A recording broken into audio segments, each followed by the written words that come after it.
Live from the headquarters of Ramsey Solutions, broadcasting from the Pods Moving and Storage Studio, it's the Ramsey Show, where debt is dumb, cash is king, and the paid-off home mortgage has taken the place of the BMW as the status symbol of choice. I'm John Deloney, joined here by best-selling author and good friend Rachel Cruz. We are taking your calls on money, life, relationships, work, all of it. Give us a shout, toll-free, 888-825-5225. It's 888-825-5225. And Rachel can't take it anymore. She's got huge news. What is it? I'm so excited to announce today is the launch of a new podcast out by the Ramsey Network, Smart Money Happy Hour. She's so excited, she can't hide it. She's about to lose control, and I think she'll like it. I'm very... Thank you. Okay, tell me about this. Yeah, I know. So George Campbell and myself, we were just talking. This was like probably 9, 10, 11 months ago. And we were like, man, we need a fun, just quick, 30-minute podcast every week talking about what's going on in the world with money. Because there's always something interesting, right? Whether it's the Royals are in the news. Is that interesting? Oh, yeah. Because then you tie in money and you're like, okay, so how does, tell me all about them. Or even pop culture, right? Or J-Lo, inflation, or the thing that's what J-Lo and Ben. What is going to happen? They get married. Let's talk about weddings. We just are there's things going on in the world that connect to money, and we need a place to talk about it. So it's two friends, happen to be money experts, armed with a cocktail, and we're going to just chat about money and life, and it's really exciting. So anyway, there's 2 episodes that dropped today. Again, Smart Money Happy Hour. If you love podcasts, go and subscribe. Please listen and give us your feedback because, George and I, we love it. It's as so somebody fun. who has sat by you two in real life and listened to y'all just go, it's so fun. It's basically like that. It's so fun. I know, that's what I mean. It's so fun. We record it. It's recorded, put out there. So that's so exciting. We're making money fun. One more time. Smart Money Happy Hour. So go subscribe, listen to wherever you listen to podcasts. Wherever you listen to podcasts, fantastic. Smart Money Happy Hour. And there's a drink of the day. We have a cocktail each episode. So you'll get actually the recipe for that, the breakdown of how much it costs to make at home versus a restaurant. Making money fun. All of it. We're making money fun again. I love it. Making money fun again. Way to go, Rachel. All right, let's go to Kathleen in Milwaukee, Wisconsin. What's up, Kathleen? Hello. What's up? Hi. Okay, I was calling. Hi to both of you, and I was calling. We're in steps 4, 5, and 6, and I've got 2 kind of youngish kids and a job, and so they change out of toys and they change out of clothes, and the house can become overwhelming. And so I would love to I feel good about when I give it to friends and family, but there's some stuff that I would love to just purge and give to, a donation place. But then I have Dave Ramsey in my head saying, sell everything so the kids think they're next. So so how do I balance that of my house is not paid off, but we are in 4, 5, and 6. So, I could always, we're always where do I feel like I'm wasting my time versus wasting my money, or my money making opportunity, or does that make sense? Yeah. Great question. Absolutely. Well, I think the whole sell so much stuff the kids think they're next applies really with the gazelle intensity of baby step 2. So when you're getting out of debt, it's like you're trying to get $10 wherever you can. It's just any dollar that goes towards paying off your debt gets you that much closer to being debt free. So a lot of that intensity and that verbiage really for me is a sign for baby step 2. You're in baby step 4, 5, and 6. So yeah, you're trying to pay off the house, but if you sell a pair of your kids' shoes for $8, sure, it's $8 towards the mortgage, but it's not the end of the world. At that point. Now, if it's $800 that you could sell something, that's probably worth it. So it's really you're gonna have to look to see, okay, what's worth it and what's not. And I can tell you, Kathleen, on my end, I rarely sell anything. I mostly give stuff away. I text pictures from kids' clothes and shoes to neighbors and family, like you said, or I just put them in a big trash bag and take it to Goodwill. I don't spend the time, there, but I'm on baby step 7. Do you know what I'm saying? So it's kind of where you're at. So baby step 2, I'd be selling everything and get what you can to pay off that consumer debt. Where you're at, it's going to depend on the price point and if it's worth the hassle for you. And then once you get to baby step 7, that's when you're like, hey, yeah, it's not bad to sell stuff, but also you have the freedom to be like, I'm just gonna be able to give a bunch. Go ahead. Well, I was gonna say last thing, and if it's like kids' toys, I know for our house, it's like Sonic kid meal toys that are I'm like, half of it's trash. Like half of it, I don't want to give this to anyone because this is like a curse to you, and I don't want you to like have this. Like it's terrible.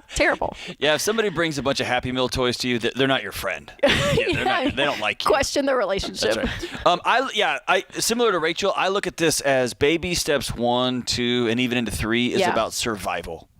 4, 5, and 6, and 7 is about creating a life that is worth living. Right. So, Rachel, the way I break this down is this, what's my hourly wage I'm going to pay myself to do this thing? Even as when it comes to mowing my yard, and part of that's meditative and counseling for me is just being out on the mower for a while. But I ask myself, if I'm going to take an hour of my day, and that's the most precious resource I have, which is my time, now that I'm not running for my life anymore, what am I going to get for this hour? And if it's $8, I'm probably going to give it away and bless somebody with it and move on with my life. If it's $800, I'm not worth that much. So I'll make that trade, right? I'll definitely make that trade. So hope that helps, Kathleen. Yes, thank you. Some of it, I think, is changing your identity from trying to not die to how do I build a life that that's worth living? Is that fair? Mm-hmm. Yes. Definitely. Are you struggling with that part of it? No, just maybe the guilt of it, of like, could I be doing more? But then the like you said with your analogy of the mowing the lawn, like, is it really worth it running around the city for $5? So. Not with our gas prices, absolutely not. Yes, unless you drive a Tesla like Rachel, it's for sure not. It's for sure not. Hey, I think we under talk about this, Rachel, is shifting identities from one of running for your life and one to how do you live? Because I think a lot of us grew up in households where debt was just the way things were, and so when we move to baby steps 4, 5, and 6, and 7. We're creating a life that we've not ever seen, right? Or we especially have never felt it. What's it like to not be looking over your shoulder all the time? And it feels irresponsible if you've been looking over your shoulder your whole life. Yeah. So how do you settle into that? Well, and there isn't. I love that you asked the identity question, because for so many people, getting out of debt, it's it. Like, that is life. That is everything you're working towards, everything. And the moment it ends, yes, you get the freedom and the peace. But a lot of people are like, oh my God, what do we do? What do I do now? I don't know what to do now. Where do I focus my time and my inner? Like, it is a weird paradigm Now you got to be married or whatever, right? Yeah, that's right. You got to go on a date now. Right. Yeah. That's a whole other can of worms. Good. All right, 888-825-5225. This is The Ramsey Show. We'll be right back.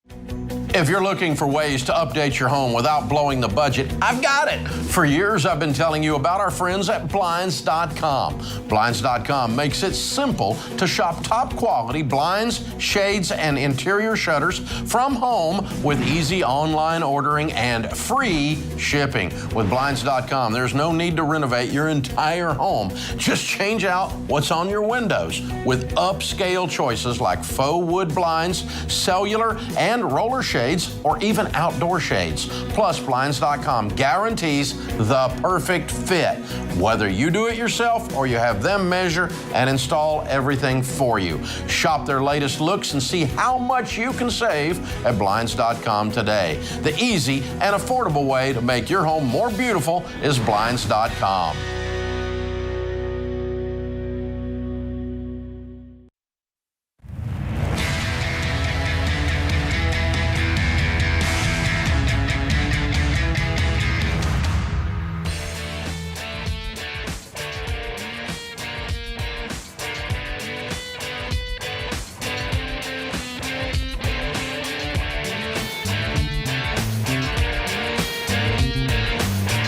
This is The Ramsey Show, 888-825-5225. I'm John Deloney, joined here by Rachel Cruz, and we're taking your calls on money and relationships and work and your mental health and life, all of it. 888-825-5225. Let's go to Sean in Phoenix. What is up, Sean? Hey, guys. Thanks for having me here. You got it. What's up? Question is, so kind of backtrack a little bit. In like beginning of the pandemic, I was looking at buying a house. In order to qualify for that house, like I was going to be renting out my old one. So I needed like to get that place rented quick for the income. They wanted to include that in the qualifying process there. I ended up renting it out to my cousin. Stars kind of aligned. His lease was coming up, and his landlord at the time was going to be increasing up to like $1,800, $1,900, something like that. I said, hey, if you want to move in my house, it's not only bigger, it's closer to your work here, and I'll rent it to you for like $1,600. And everything's been good. He's been there since like May 2020. And we're coming out passing the 2-year mark here, and that place currently would rent for around $2,500. And I'm just curious and if I should increase the rent, what the expectation, or how I should do that, if I should at all, I guess, to family there. I don't have a problem with you raising rent. I think the challenge here is A, there's something in your spirit that's not settled, and B, there's something relational that has kept you from just sitting down and having this conversation. Yeah, that's my bigger I just wanted to make sure. Yeah, you're not a bad guy, going Sean. About it the right way. Yeah, you're not a bad guy for raising the rents, right? I mean, yeah, you're not. This isn't a ministry to him, right? This is your investment.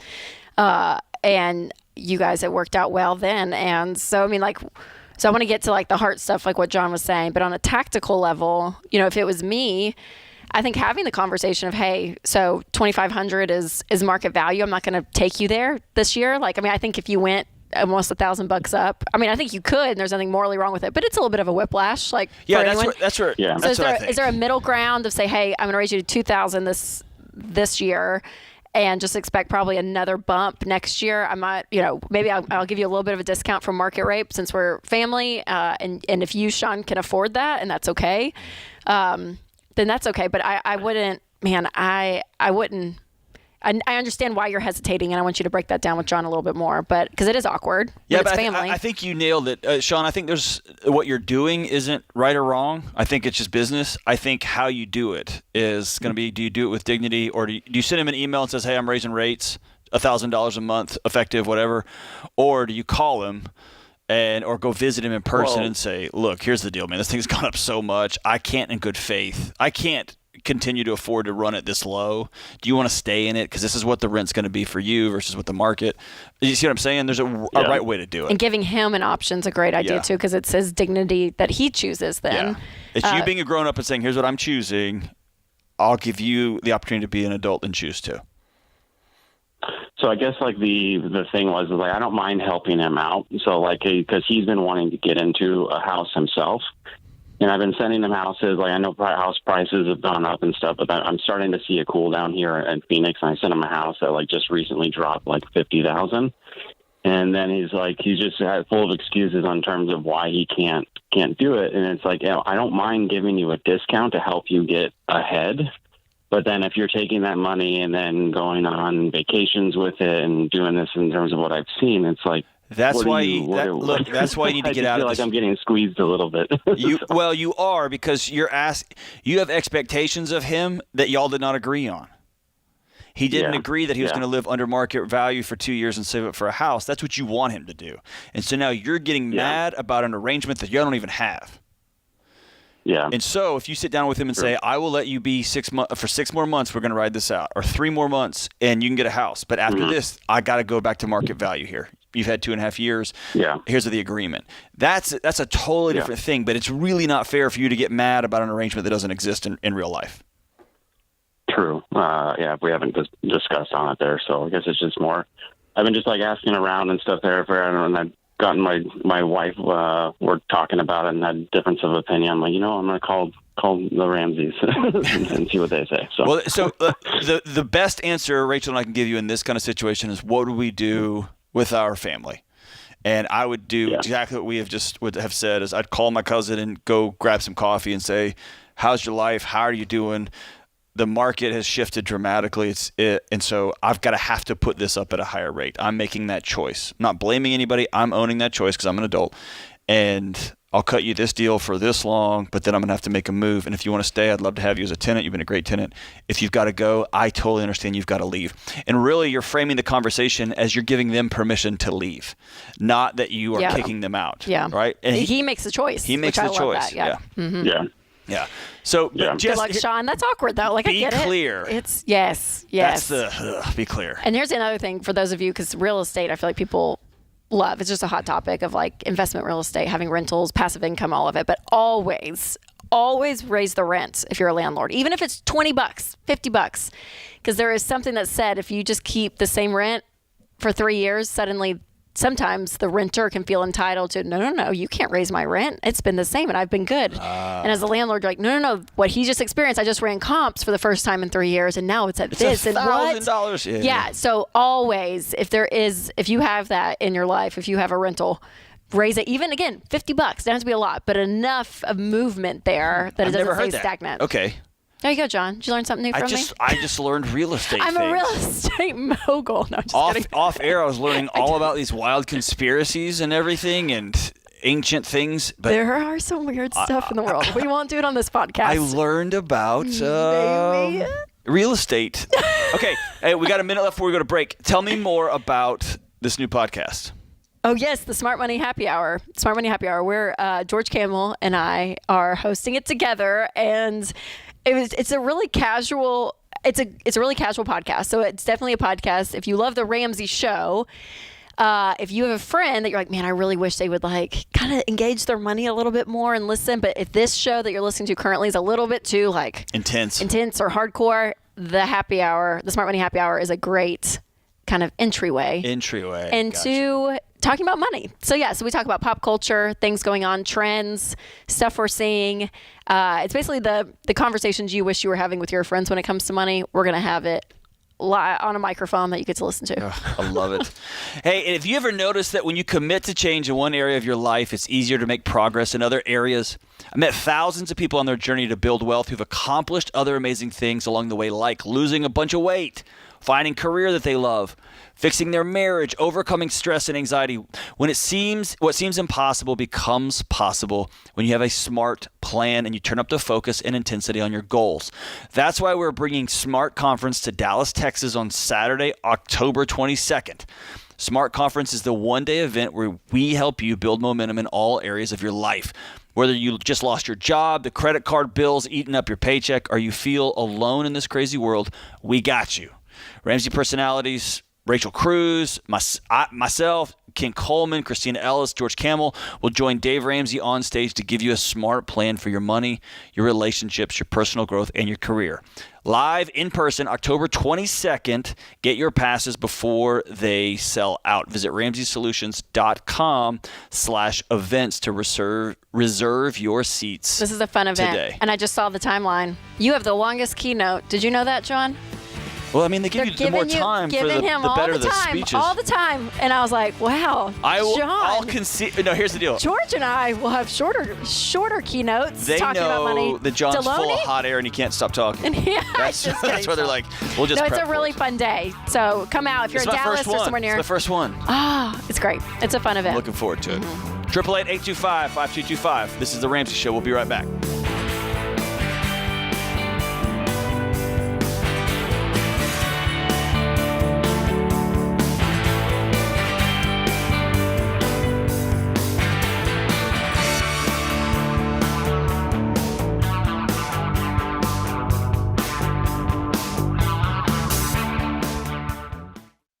I say it all the time. If you're a business owner and you don't know your numbers, you don't know your business. And when markets are shifting, it's even more important. You've got to know where you stand so you make your next move the right move. And you don't have to be in the dark here. Over 31,000 businesses, including my team at Ramsey, know their numbers because they use NetSuite by Oracle, the #1 cloud financial system. NetSuite gives you visibility and control of your financials, planning, budgeting, and inventory so you can manage risk, get reliable forecasts, and improve margins. Having everything in one place has saved my team hours each week since we made the switch to NetSuite. NetSuite is a game changer. So head on over to netsuite.com/Ramsey to get a product tour today. That's netsuite.com/Ramsey.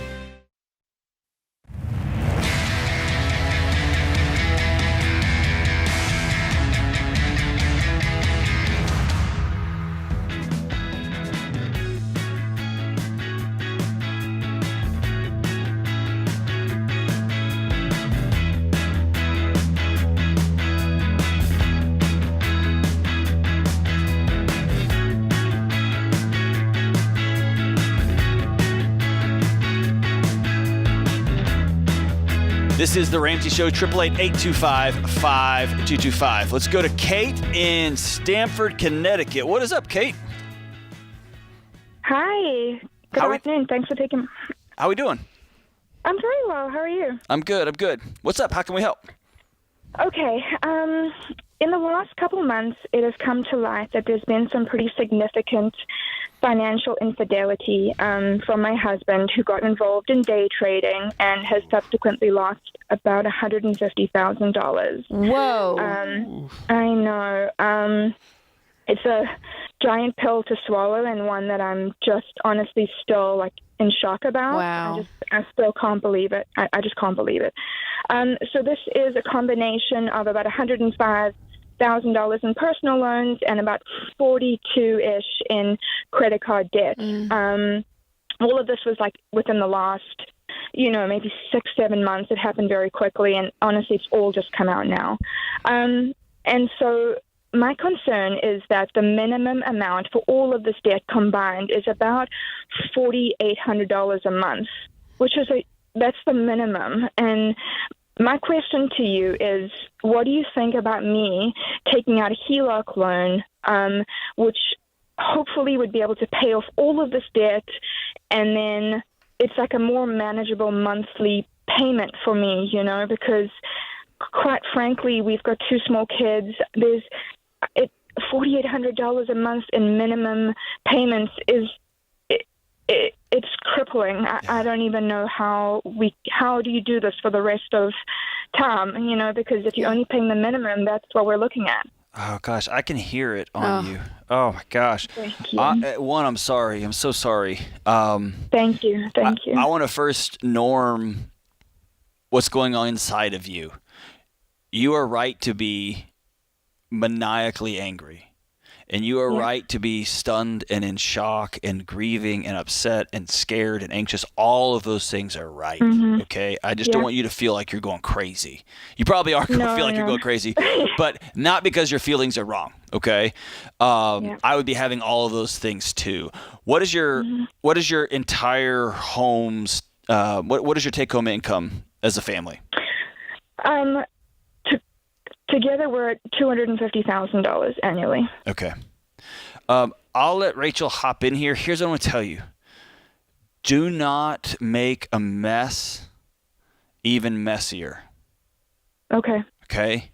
I know you can't breathe right now. Your breath will come back to you. You'll have a big salary. You've got a huge mess on your hands. Yeah. What often happens is, let's take regular infidelity. Okay, you find out somebody you love has cheated on you romantically. Yeah. There's this, I want to fix it. I want to solve all of this right this second so that we can get back to, quote unquote, the way things were. Sure. And what you want to do is, you are hurting so bad right now. You've got this magic HELOC that you want to solve it all, and you want to go do that and take it out and just get back to the way things were, and then we'll figure it out later in a more manageable way.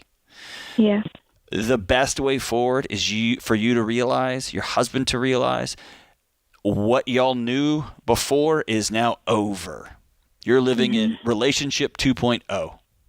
Right. And you've got to rebuild what this thing's going to look like together. And I think personally, what led your husband down this path is something he's going to have to heal from personally, and y'all going to have to heal relationally. And a quick Band-Aid fix over this, or just moving debt from one arm to the other, does not solve that. It kicks the can down the road. Y'all got to deal with this. I'd love to see him go get a second job, a third job, and make this, crank this sucker out on behalf of his family and make this thing happen. But just trying to jump in and solve it and fix his problem is not the best thing for your marriage, for your financial security, for your kids long term. Okay. Yeah, Kate, not to make light of the situation, but one of my favorite quotes from Warren Buffett, which we used a lot during the COVID pandemic, was people make the worst decisions with money when they're drunk or when they're afraid. And you are that second. And so the fear that I hear from you, which I get, I have 3 little kids, and if that bomb was dropped on me, you can't breathe. You can't. I mean, the fear of knowing how are we going to pay our bills? How am I going to get food on the table? I feel this complete whiplash in a marriage sense from my husband, the secret that I had no clue. So you're dealing with that on one side, and then the tactical nuts and bolts of being a mom with kids and trying to figure out how am I going to do this. So I am so sorry. I hurt so much for you. But I don't want you to make a bad financial decision because you're in fear. And so what John was saying is so right. Just take a breath. Okay. And that will come easier and easier with time, but getting a HELOC, it moves the problem from one to the other. And yes, it can feel like, okay, the payments may be a little bit different, but that keeps you guys in this mess and in this memory longer and longer and longer. And so in a dream world, you and your husband sit down, Kate, together, and you say, okay, we make $250,000. You bring home probably around $15,000 a month after taxes, and say, well, now we have this new $5,000 payment. So here's what we can afford in our budget to pay as is. And I don't know what that looks like for you guys. We don't have time to unpack every number of your budget, but say you have $3,000 left at the end of your budget in general, right? And then you're like, okay, we got to make up whatever the difference is. Is it another $2,000 you got to make up? And then I want you to add on more to that, because like you were saying, just paying the minimum payment, you're going to be paying interest and all of this stuff. It just keeps going and going.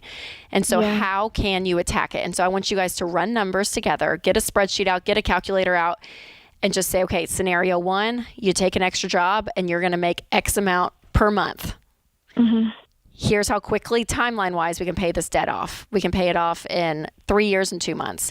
If you take 2 jobs and you work 4 nights a week, 5 nights a week, we can pay it off in 2 years and 8 months. And run scenarios, Kate, okay? Sit there with a yellow pad. Because what's going to happen is, and John says this all the time, facts are your friends. When you start to see numbers, not just fear in your head and not having a plan, but when you actually see numbers on a sheet of paper, that logic is going to help you navigate the best decision. And and man, you guys have a hard 3 to 4 years ahead of you, Kate. You do. And that is the unfortunate part of marriage, that when you are in a unified relationship, it is now your debt, even though it was his decision that he went down this road. And so the anger is real and justified, all of it. So I don't want you to shy away from those things, because that is very real, and that's going to be part of your healing process towards him. Kate, I wish you could feel this. I can feel the anger on Rachel right now. Well, it just pisses me off, Kate, for you. It does. And what I wonder too, and this is John's lane, but I'm like, what he was going through. What was the thing, right? Is there an addiction there that he's like, I think I can do it? It's like almost a gambling feeling of this day trading. Is it that he wanted something else? It has to be this. I mean, I've looked at every scenario, and this can only be. It's day trading addiction. It's not necessarily gambling like at the casino. In my mind, it's the same thing. Like it is. It comes from the same place. Exactly. Kate, did you? Not that this matters. Did you find out on your own, or did he come and tell you? To be honest with you, I just had this feeling something wasn't right, and I just looked at him. I said, "Tell me right now what's happening," and he just broke down. And he only told me a little bit at a time. It wasn't that bad, and then a little bit more, and then honestly, just in the last few weeks, did the extent of this come out. So I'm in a deer in headlights right now. I mean, he's not day trading anymore, and I have direct deposit. His paycheck comes right to me, so there is no more money to. Yeah. But I mean, now I'm left with having to carry this burden and make the decisions. Who do I pay this month? Who do I not? And I don't want you to dealing with this. Can't do it alone. You don't do it alone. You bring him in and if you guys have a good pastor, a good therapist, a good counselor in the area. Yes. Do that, Kate, and hold on the line. We're going to give you guys Financial Peace University, and it's not going to be the silver bullet in this situation, but I hope at least getting on the same page with common money and that you guys have the same shared goal and same vision is going to be really important. So Austin will pick up and give that to you guys for a year. But I'm so sorry, Kate. I'm so sorry. I'm sick to my stomach. Oh. Don't do anything for six months. Just hang in there.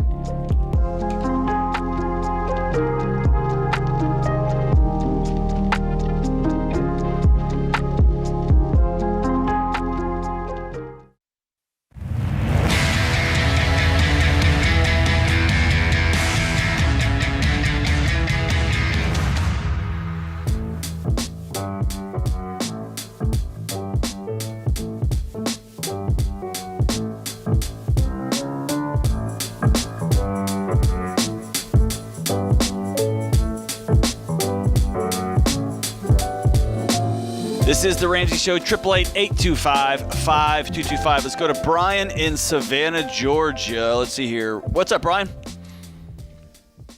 Hey. Hey. What's up, man? Thanks for taking the call. Of course. What's up? How can we help?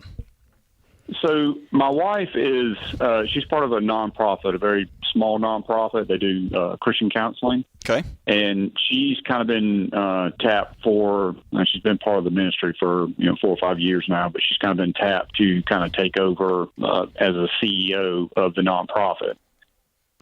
The founder, who is the CEO now, is stepping down to basically retire. She's late 70s. But anyhow, so as she steps down, the question came up, or the request is that she still gets paid a certain amount of money per month.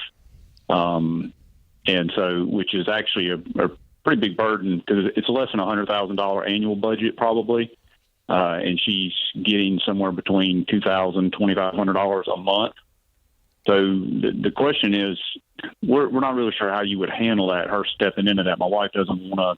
We want to honor the person, that started the ministry, but then there's also the burden that it puts on the ministry itself, that it's kind of hand to mouth kind of thing. So we wanted some unbiased opinion, I guess, is what we're looking for. What does she want to? Why does she think she's entitled to eternal payments?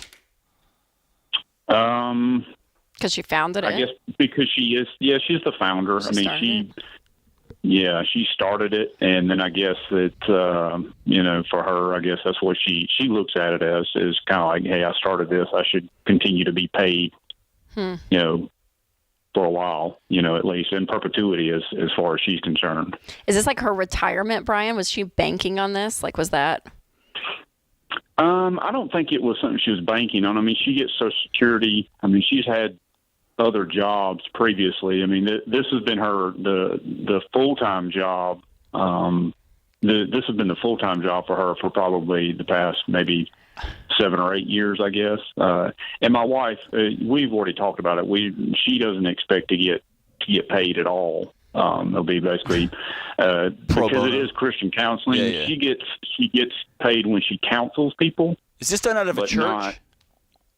It is not out of a church, no, sir. Okay, so it has you'll have rent, you pay, and all that kind of stuff. Yes, sir. So they have rent. They have they rent offices. They have 3 or 4 offices they rent. So it's actually grown quite a bit since my wife's been part of it. They have honestly, the nonprofit side, the profit side, you sell the practice to someone. You got, what I'm saying, that. But the nonprofit, this whole thing feels gross to me, Brian. I'm just gonna be honest with you, and I'm willing to be wrong here. So I won't speak on behalf of the Ramsey company. I'll speak on behalf of John Deloney. I've worked at nonprofits for the majority of my career, whether it was a university or an educational setting or when I was in college at a church, right? Yes, sir. In all of those places, I was on call 24/7, 365. I showed up at hospitals. I helped design and build buildings with architects and engineering.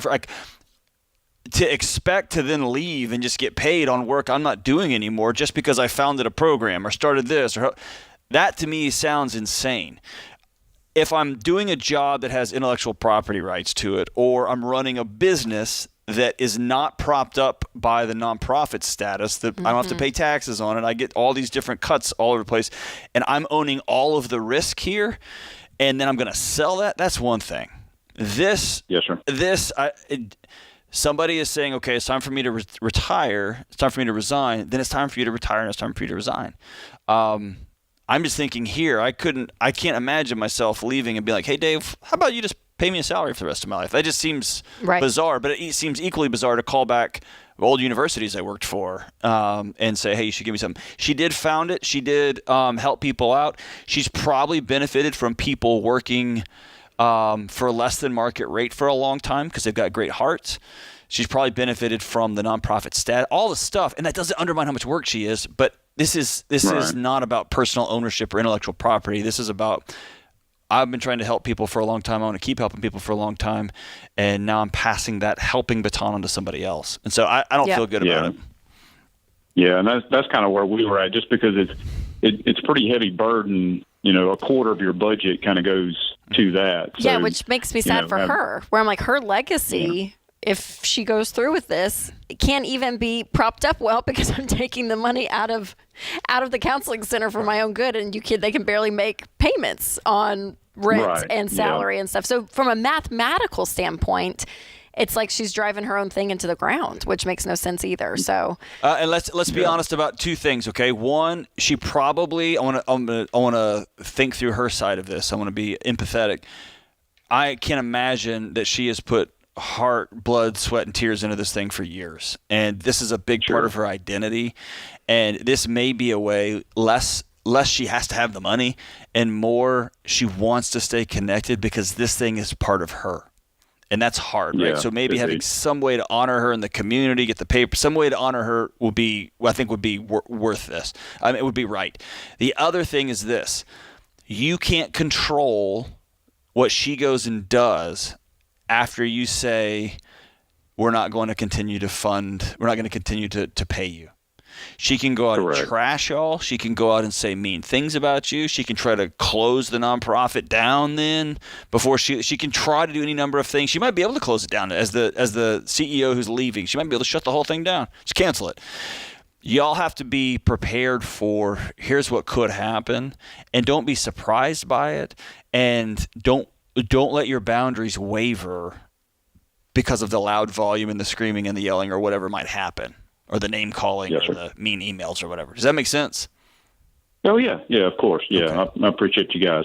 All right. Hey, thanks for that. Good luck moving forward. That one's tough. That one's tough, man. Oh, man. All right, let's go to Chester in Washington, D.C. Hey, Chester, we're up against the clock. What's up, man? Yeah, so thank you guys for having me. I do appreciate it very much. So let's see where I start. Okay, so I'm about, if you count student debt, car debt, well, one car debt, every debt, I guess, combined, it equals about, I guess, $125K. Okay. And currently, I'm a congressional staffer, not a staffer, intern, right?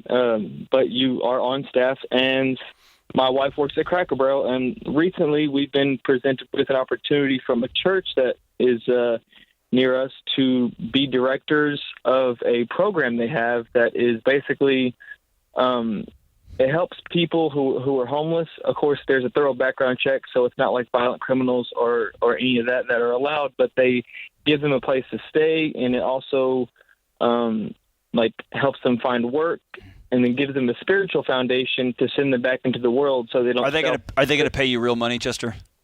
$4,000 a month. Yes, sir. What does your congressional intern pay you besides a high five? Oh, Jesus. $1,500 a month. That's right. Yes. I would make the move. Yes, sir. But one thing, they're also going to provide us a place to live, not with the people, but it's like our own place to live. I'd make the with move, all man. amenities paid. Get your debt That's paid off. awesome. Yeah, get your debt paid off. What's the hesitation, Chester? Ma'am? What's the hesitation? I don't know. I'm honestly, ma'am, I don't know. My wife, I guess she's a lot more spiritually in tune than me, and she feels like it's a God thing. And I guess I'm starting to feel the way too. So I guess it scares me a little bit. How old are you guys? I'm 27. She is 22. Do you want to do this, Chester? Like with your life? Does this sound? I love helping people. That's why I can't. That sounds crazy, but that's why I. No, doesn't sound crazy at all. We do too. This is my wife's dream as well. Is to do something like this. I think it's great, Chester. I think it's great. I think you guys, both young in their 20s, change is weird, change is hard, change is scary, but it sounds solid. The math works out well, better in your favor. Better in your favor, and you guys get to do something you love together. You don't have to be a 27-year-old intern anymore. Go for it, Go man. for it, Chester. You got it. You got it. This is The Ramsey Show. We'll be right back.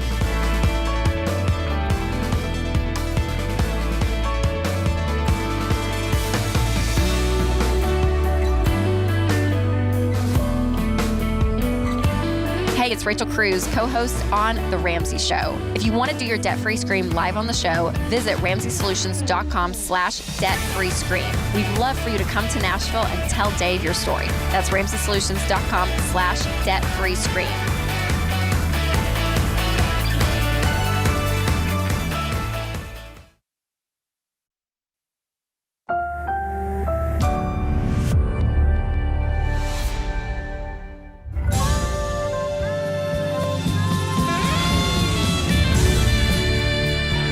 Live from the headquarters of Ramsey Solutions, broadcasting from the Pods Moving and Storage Studio, it's The Ramsey Show, where debt is dumb, cash is king, and the paid-off home mortgage has taken the place of the BMW as the status symbol of choice. I'm John Deloney, joined here by my good friend Rachel Cruz, and we are taking your calls on life and money and relationships, whatever's going on in your world.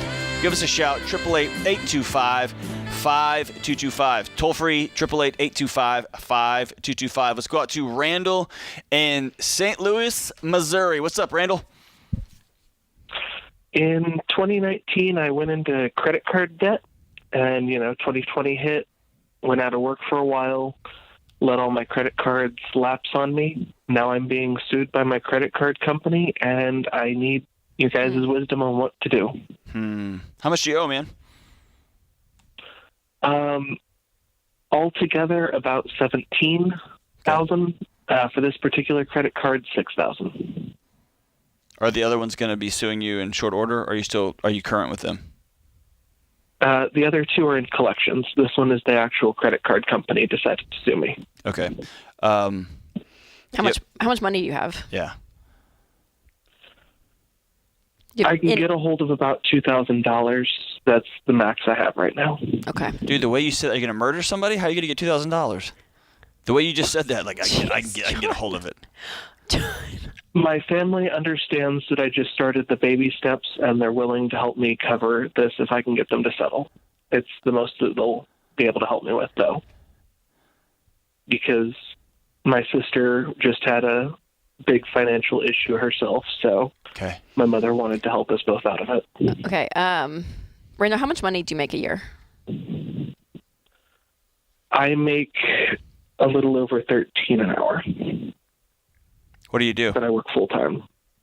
I'm a gas station attendant. I'm also going to college. Okay.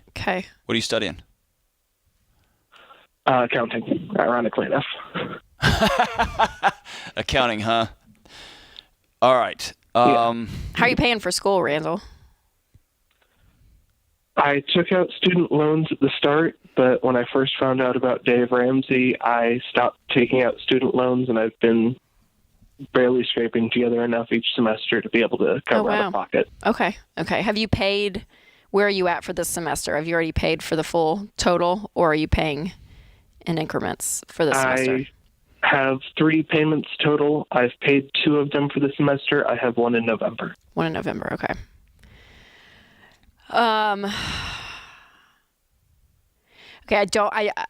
Here's my knee-jerk reaction, Randall. The money from your mom Is this just a gift that she has surplus and she just says, I want to be able to help you, or are you expected to pay this $1,000 back to her? I would have to pay it back. Yeah. I know it'd be a family loan. Yeah. She needs help out at property, so she wants me to work it off instead of actually paying her. Sure. Okay. Here's the deal, Randall. It's $6,000, which I know is a lot. Okay? That's a lot. But it's not $60,000. So you have $1,000 to your name. You could get another $1,000 from your mom as a loan. You're going to school. There's a lot of stuff happening here.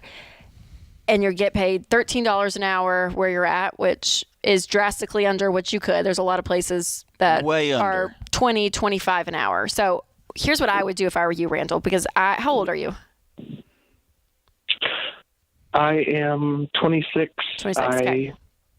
ran into near homelessness right after high school. Yeah. So it took me a long time to get back on track to where most people start at right out of high school. Sure. Absolutely. Yeah, you've had a hard road. This is a lot. It's a lot. But I have confidence in you, Randall, and I have confidence in the numbers that I'm seeing. So I would keep your $1,000 as an emergency fund, and then I would go and I would drive for Uber. I would work night shifts somewhere. I mean, I would go crazy, work like you've never worked before with a minimum of saying $20 an hour or whatever it is, because there's a lot of places that are hiring for much higher than what you're doing. And I just think if you get your income up over a period of time, you're going to be able to pay this off. And I would call the credit card company and say, hey, I got $500 to my name and you're not going to get anything. So either we settle this and we get on a payment plan and you get that in writing to be able to knock out a bunch of this really quickly with a lot of work, and that's the road I want to take, because I think, Randall, for you, there's going to be something in this process for you that's going to give a sense of dignity. And I think that, going into debt with your mom, all of these things, they sound good in the short term, but I think you have the ability to fix this, Randall. I really do. Randall, here's a question I want to ask you, brother. Are you tired? Oh, very much. Like, this has to be old. Like, your sister's gone through this. You've gone through this. You're almost homeless. You and I could probably talk for a couple hours over some nachos. You had a rough go of it as a middle school, high schooler. Is that fair? Yeah. Yeah. You're 26. You're 27. Are you just tired? Yes, very tired. Okay. Here's the thing. Rachel just laid it out beautifully for you. This isn't the moment to go cut corners and to put your mother and your relationship at risk by making it a financial transaction now. Don't do that. Stand up tall, call the number back where they're suing you, and you can say, I'm coming back from homelessness. I'm working at a gas station. I'm in school. Like Rachel said, you can sue me. I got nothing for you. You can put me on a payment plan at this percentage rate and send me a thing in writing, and I'll settle for $1,000 or $2,000. That's what I can do. And no, the other ones are coming too, right? And then for the next 24 months, man, I want you to work like you've never worked before. Can you do that? Yeah. Let me say this. I know you can. Will you? Yes, I plan on getting out of all these debts. Awesome. This is something that has weighed very heavily on me the last few years. Excellent. There's nobody in your corner more than Rachel and I. And Randall, we see so often, I can't tell you how many stories of this moment in people's lives, and we kind of call it the sick and tired moment. And this is yours, where you're like, I'm getting sued by this credit card company. I have these lingering things. I feel like I just can't get ahead. It's just this, it's one after the next of not feeling like, what am I doing? I've had it. What I have done up until this point is not working. I have to change. And this is your moment, Randall. This is it. So hold on the line. Austin's going to pick up. We're going to send you both a copy of Total Money Makeover. Dave's book starts the baby steps and a year subscription to Financial Peace University, and I want you to have every dollar of the budgeting app. So those 3 things together. I'm going to send him Own Your Past, Change Your Future. We're giving Read you a that ton too. of stuff, Randall, because we believe in you. You can do this. This is your moment, Randall. This is your moment to turn it say around. no more. No more. You've got this.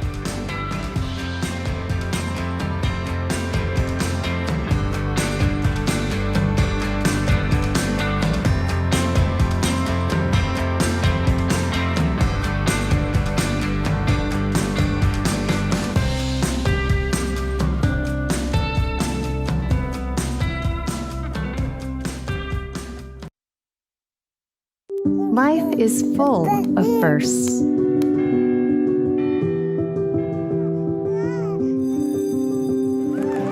As the first and longest-serving Christian health cost-sharing ministry, CHM has shared medical expenses for its members since 1981. We believe you should have the freedom to focus on your health while being supported by a community of believers, giving you the opportunity to create many more firsts.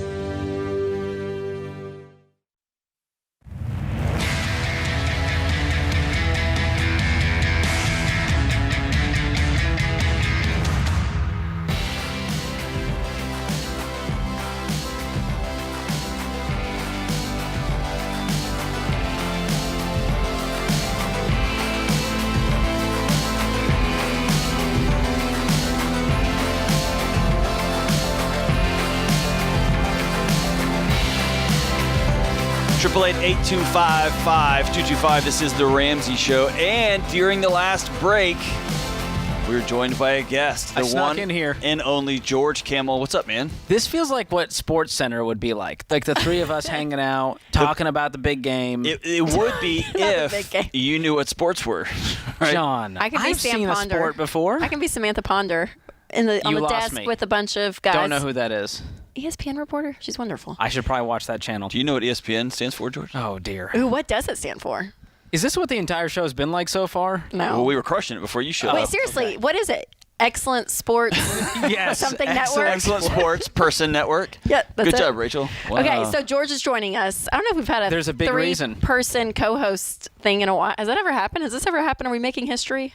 James? We've had 3 in there before. You have? Yeah. Okay, You're never not mind. special. Jeez, Sorry. sorry. I was trying to claim it. Well, we're here to celebrate, Rachel. We are, because George and I have launched a new podcast called Smart Money Happy Hour. That's right. So this is something that we've been talking about for probably over a year now. It's been a long time. Is the conversations we have off mic sometimes are the most fun we have, and so we decided to just have them on mic.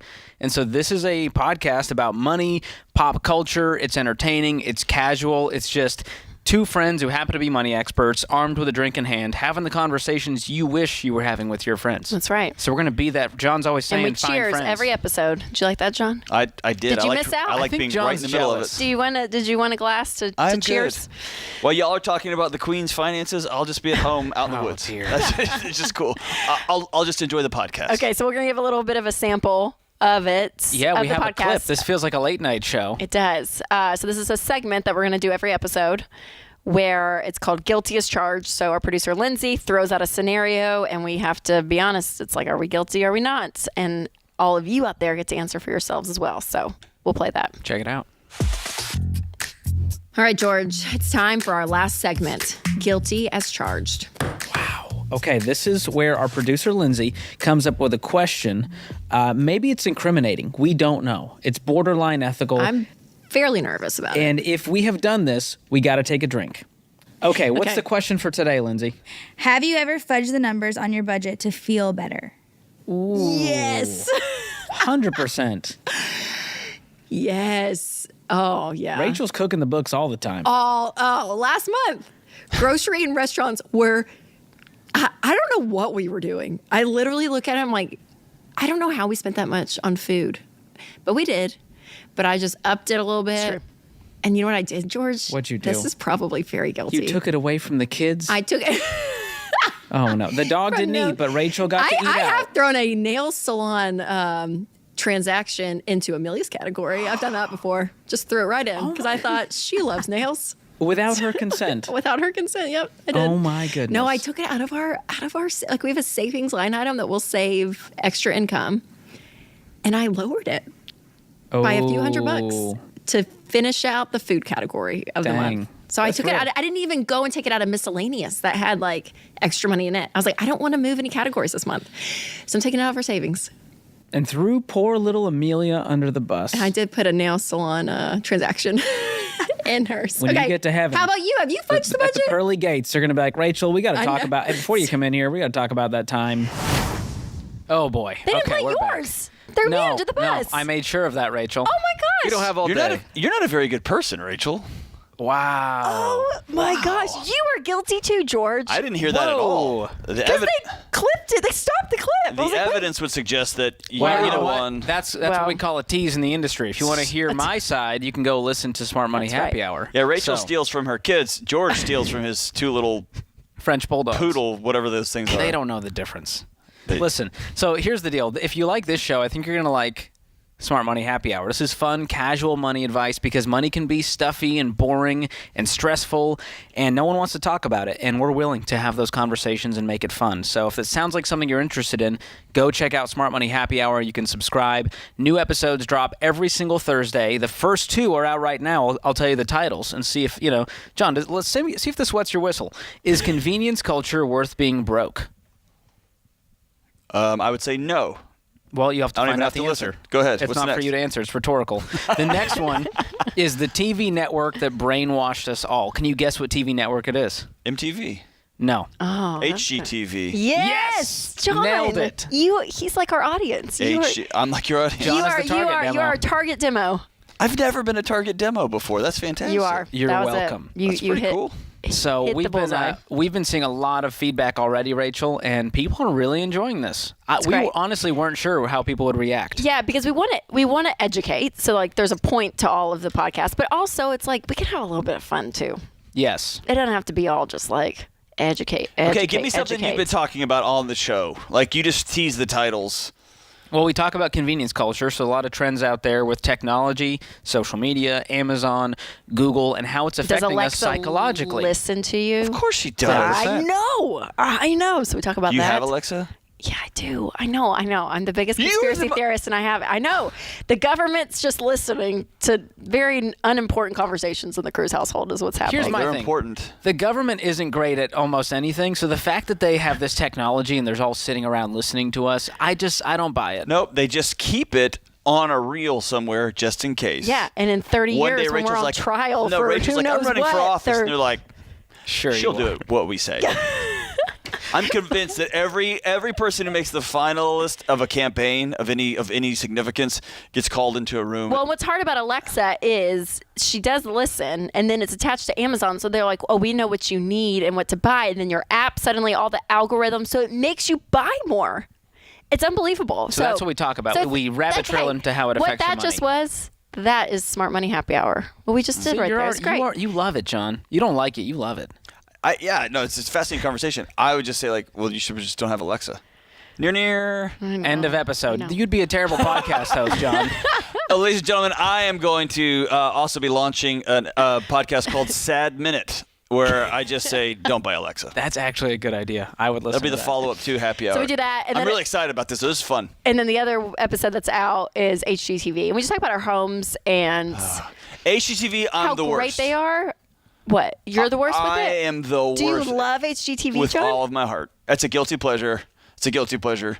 You should be a guest. I watch it and I'm like, I could do that. I could do that. I could do that. And I've got 400 unfinished projects. Yes. Half of a marriage left. And how much money you spent on half of it done. I know. It sucks you in. We'll see if we can book you on the podcast, John. The list is long. It's Ken Coleman right now, so it's a long list. But we have a lot of fun. And, of course, we do have a drink in every episode. Sometimes it's a mocktail, and we rate the drink. We tell you what's in it and how expensive it is, and we give it a rating. And so it's a quick piece of the podcast, but it makes it more fun. We just wanted an inviting environment. You could talk about money and send it to your friends who may not listen to, a few hours of the Ramsey Show or some of these other shows. It's just like a little starting point for your friends that don't know what we're all about. Because money, it's a thread in every area of life. So whether it's the Royals, we can talk about that. That's true. Our houses, everything. Like tipping everything culture. we do. We're going to do one on tipping culture, which is very stressful Can for I tell you, I believe deeply in over-tipping. Wow. With all of my heart. Mr. Are you trying to sell to get on that episode No, when we no, record? I'm just telling you. I have a firm commitment to I think one of the greatest ways you can honor people is just tip like crazy. Wow. I agree. Okay, well, George it's going to gets be a a little very nervous. combative episode. Hey, do you tip when they when you go to buy food or anything and they have the little thing, they give you your to-go, you slide your debit card in and then it says tip? I'm insecure. Oh! Well, I you knew I don't was tell me gonna twice, John. break Yeah, you. I'm insecure. What do you do? Sometimes if you're not doing anything, if you're not adding any, if I'm not buying the thing and your service, then no. But if I am buying the service with this, then yes. That's a fair point. We might steal your information and put it on the next episode There it of is. Smart Money Happy Hour. Well, it's skyrocketing in the charts. And so go check it out. Smart Money Happy Hour. 2 episodes drop today. New episodes every single Thursday. Go listen, follow, subscribe to Smart Money Happy Hour wherever you listen to podcasts. Share it with friends. It's been a fun day, and it will continue to be. That's right, George. Thanks for coming on. Cheers. Grab a drink, hang out with your friends. Smart Money Happy Hour. We'll be right back.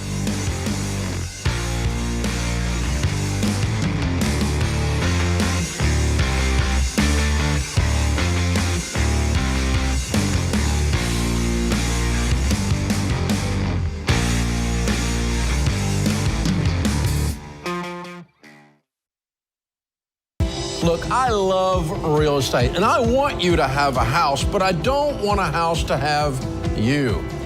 That's why you need to get in touch with Churchill Mortgage to make sure you do this right. These guys are awesome. They'll help you get on a smarter mortgage plan because they're committed to doing what's right for you. That means they check in every year with free consultations to help you stay on the right plan. They show you how to save money and interest so you can build wealth faster. They walk you through the total cost of your loan so you can make the best choice. Basically, they care. That's why we call them Ramsey Trusted. You can achieve debt-free home ownership, and Churchill is here to help. Go to their site, churchillmortgage.com/Ramsey, to start your approval or get more information.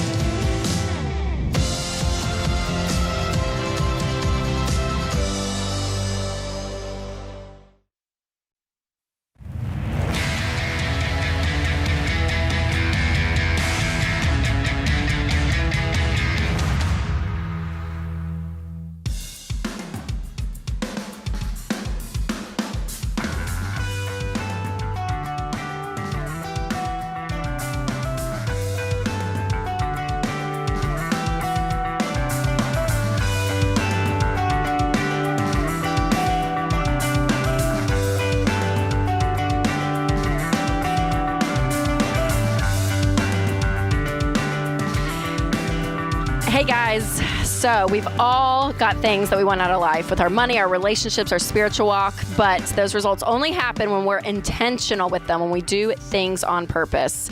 And we really can start to see things change. So let's be honest, we don't always get the results we want because we don't have the right tools, the right motivation. So that's why I am so pumped about the new 2023 Ramsey Goal Planner.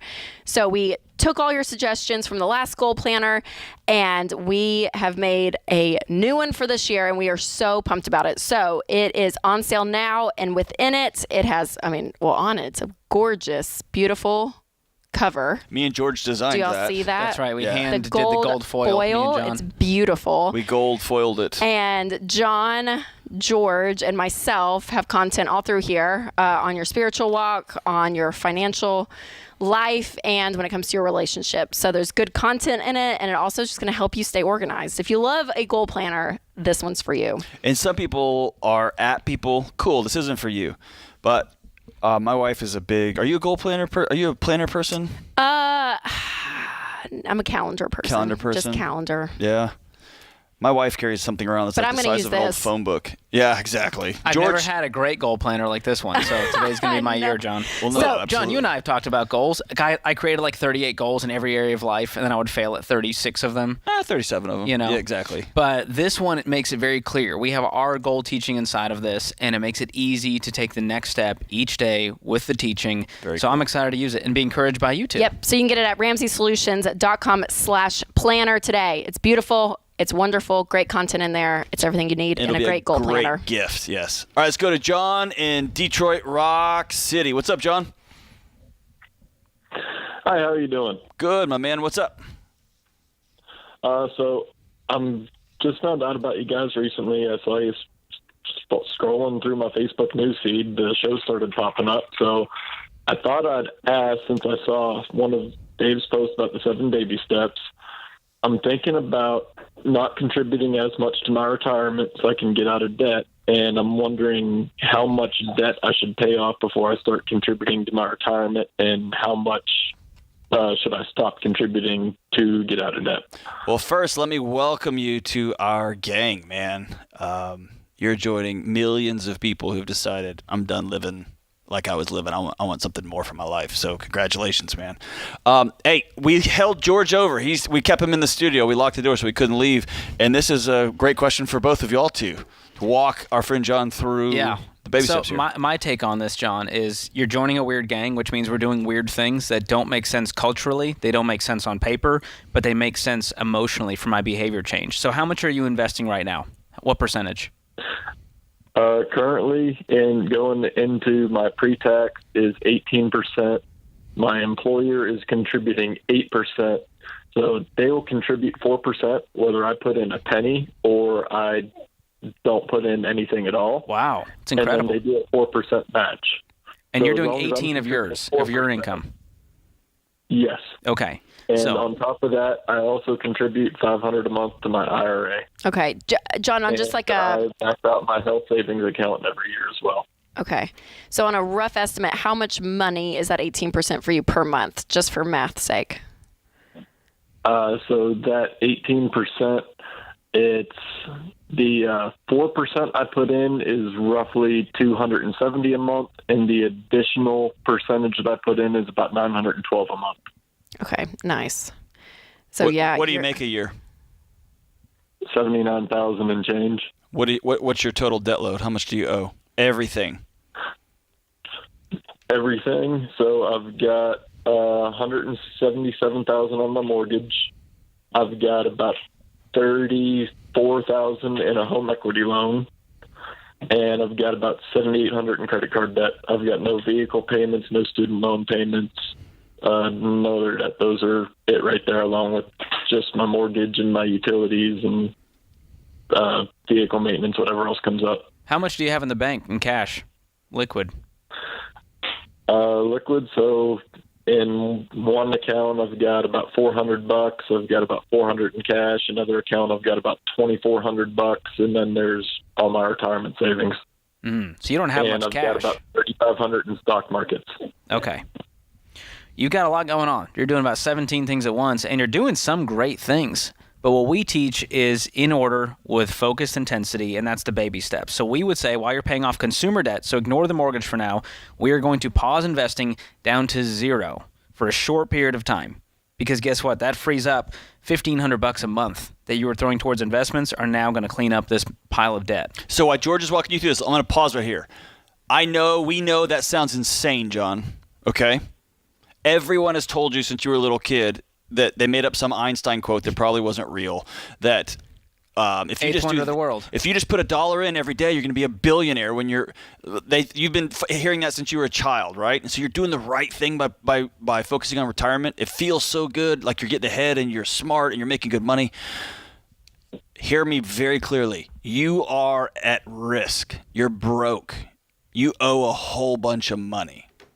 Okay? So we're going to clean that nonsense up. And so when George says stop, your first thought is, I'm just giving away free. I'm giving away free money. I'm going to get a match. Just stop. You're broke. Let's clean this debt up so we can get back on top of it. What's the interest rate on that credit card? The credit card, I don't remember the percentage interest rate. I know, like on my last statement that I just looked at earlier today, I paid like $200 in interest. Ouch. Or $100 something. My guess is probably 20 plus in interest every single month. Likely.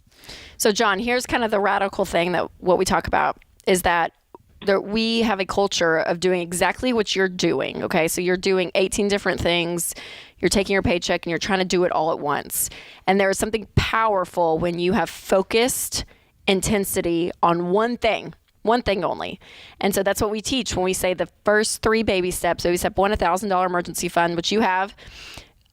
baby step 2, when you're doing and getting out of debt, stopping everything, and every penny that you have is going towards this debt to get this momentum. And that means even I would cash out what you have in stocks because it's not within retirement. So I would do that.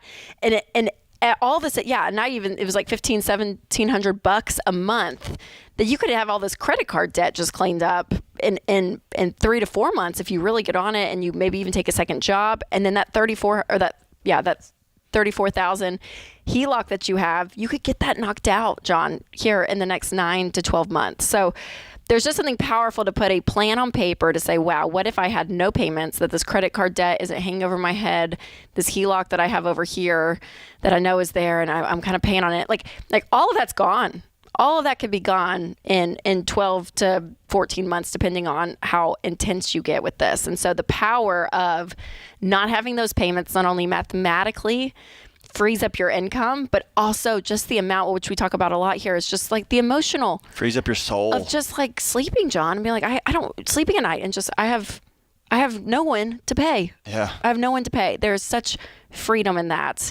And so walking that through is so important. So like what George said at the beginning of the call, that it's weird. This is weird advice. It's not probably what your Econ 101 professor would say. But also this is the plan millions of people have done, because money is such a small percentage when it comes just to the math.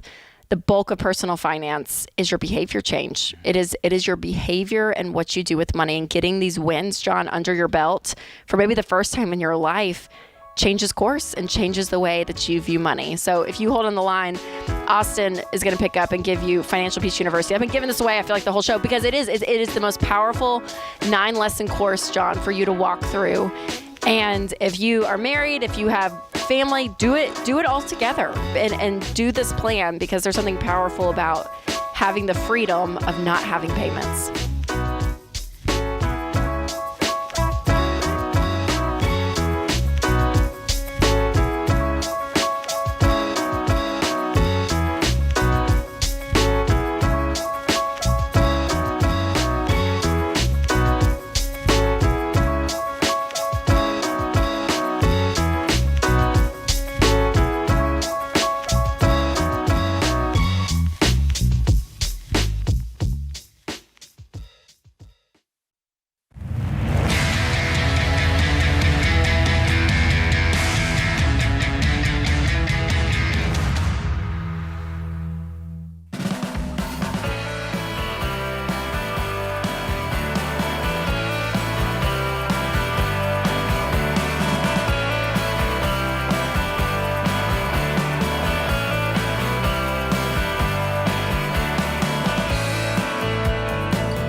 This is the Ramsey Show. Let's go out to Tim in Oklahoma City. Hey, Tim, what's up, man? Hello. What's up? I am 53 years old.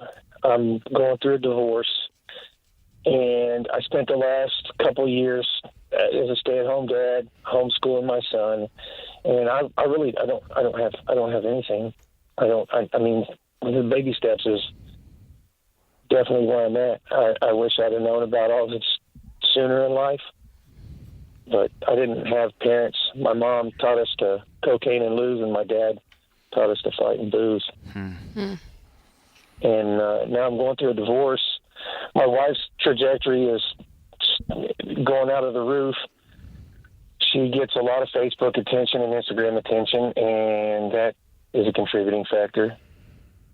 But I'm scared. I'm 53 years old, and I'm scared. Yeah. I have zero. I'm sorry, man. Zero. It's not your fault. No, I know, but you're my brother, and I mean, my parents have some blame, but they've never been parents, That's right. So they did the best they could do, and it was really terrible. My dad tried to throw me through a plate glass window when I was 3. Yeah. And I know. I know. And hold on.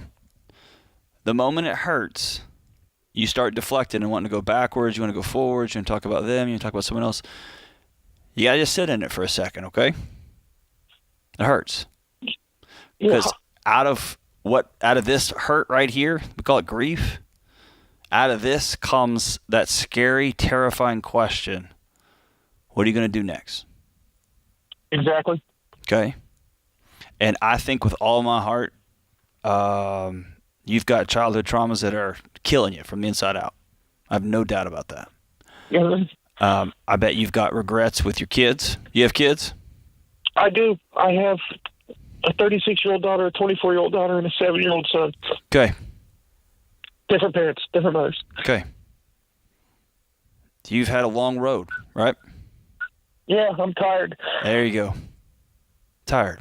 I can hear it in you, man. Tired. I can hear it in you. And I don't know what to do. I mean, like I said, I'm 53. It's literally starting over. I'm frozen out of the bank account. I live day to day on just trying to get by, actually, Yep. And my body's broken. I can't do construction like I did. I live in a rural community, the largest metropolitan city. I don't live in Oklahoma City per se. I live outside of Oklahoma City. Okay. It's an hour and a half away. Okay. Are you ready for everything to be different? Yeah, I've been chasing different my whole life, and every time I do it wrong. Okay. Who's somebody you can call right now that's a friend, an old friend, somebody you trust? I mean, I do, but I don't. No. You do. You don't want to. I don't want anyone to know how bad it is. And you know what that is? That's shame, my brother. And that will kill you. I'm ashamed. I have a lifetime of it. I know. Secrets will kill you. If you look at Facebook, you know what, dude? Hey, I could care less about Facebook. I could care less about Facebook. It's a fantasy. It's not real. Could care less about Facebook, Instagram, all that crap. Could care less. You need a real friend in your life that you can look at and say, I don't know what to do next. And the moment you say that in the presence of somebody else that you love and trust, you will feel lighter than you have felt in 30 years. And I've reached out, and I get, people love me, but they don't know how to help me. Okay. It's got to be a both and. Okay. You need to sit down with someone and say, I need help making a plan, whether that's a pastor, whether that's a local counselor at a community counseling center that's not going to charge you anything, whether that's a friend that you trust that owns a business that you have a sketchy past with because you've messed them over a few times. I've not ever done that. I know. Hey, I'm just putting it out there, brother. I'm on your team. I'm just saying the time for ego and the time for pride I've helped people when I couldn't even help myself. It's left the building. And you happen to have hit the bottom in the single greatest job economy in the history of this country. And now's the time to go to Taco Bell. Now's the time to go work at Arby's. Now's the time to go. I agree. I'm just so far away, and then then it's time. Then I listen. have joint custody of my son, so every other day, I don't have a support group like she does. She has her parents. Tim. You're gonna have to make some short-term sacrifices to turn your thing around. I don't want to abandon my son. I know. But in an effort to not, quote-unquote, abandon him, you're going to drown yourself. Yeah. In 6 months of going to get yourself financially stable, getting a place to live, getting a job or 2 jobs or 3 jobs, getting some, not respect from your community, but respect from that guy you see in the mirror because you don't like that guy. Getting some respect back from that guy is going to come back and you're going to be 6 inches taller with that little boy. Mentally, I need my son though because I don't. Nope. I don't have anybody else, and I already feel like he aligns with his mom, and he pulls away. And when the days he pulls away, I almost can't deal with it because, like, I can't go into how bad it was for me. I tried my whole life to get my love from my mother, and she's been nothing but cruel. Mm-hmm. I was suicidal at one time, and she didn't care. And sometimes you just want that parent to say, "Hey," and I'm never going to get that. Okay. But I don't want to do that to my son. Tim, where are you living right now? Right now in the marital house until She's at her parents'. Is that a month from now? How far away until you don't have a place to live anymore? Probably about a week. Okay, so that is our A1. We've got to have somewhere to live. You're not going to be homeless. You got to take care of your son. We got to put food on the table. Do you have any bills that you have to pay? Any debt? I let my truck go back. I have no debt. I have no debt. How much money do you have in the bank? I have nothing. $0? $0. Okay, then we got to go to work today, and we got to find a local community, a local church, and we've got to let them know that you are not doing well and that you need some help right now, and see what they can do for you. That might be a roof over your head. That might be a meal. But you got to stop living alone, and you can't put this on your son. Do you? No, I agree. But hey, Tim, listen to me. Even in a group of 100 people, I'm alone. Tim, do you abuse your son? No, hell no. Okay, listen. Do you abandon your son? I feel like I'm going to have to in order to get on my feet. There is nothing similar about you and your mom. There is nothing. No, she did things on purpose. Hold on. Listen to me. You are not your mom. You are not your dad. Your separation from your son for 6 months to go somewhere where you can actually get work and get yourself straightened out, get yourself some counseling that you need, is not abandonment. That's called love. Don't tell me that people who go on deployment are abandoning their kids, or people who go to rehab for 30 days or 60 days or 90 days or 6 months are abandoning their kids. They're not. Because getting yourself, Tim, in the most stable, healthiest position, emotionally, financially, all of this, that is the biggest gift you can give to your son. Because when you are, even the conversation we're having right now, the kind of the back and forth. I mean, I hear the pain. I hear the pain in your voice, and the story that you've been through, I can't even imagine. And the best thing you can do, Tim, for your son, the biggest gift you can give him is a healthy dad. Yes. A dad that is supporting himself. It's not going to be the luxury life on Facebook like you're comparing it to. None of that. Like, cut all that out. But to have a dad who is stable and can love him well with a full, healthy heart, that is the biggest gift you can give him, Tim. So you're not abandoning him. You're doing something. You're giving him a gift by doing this. You can do it. Make the call today. Let some people know I'm not okay and I'm ready to go to work. We'll be right back.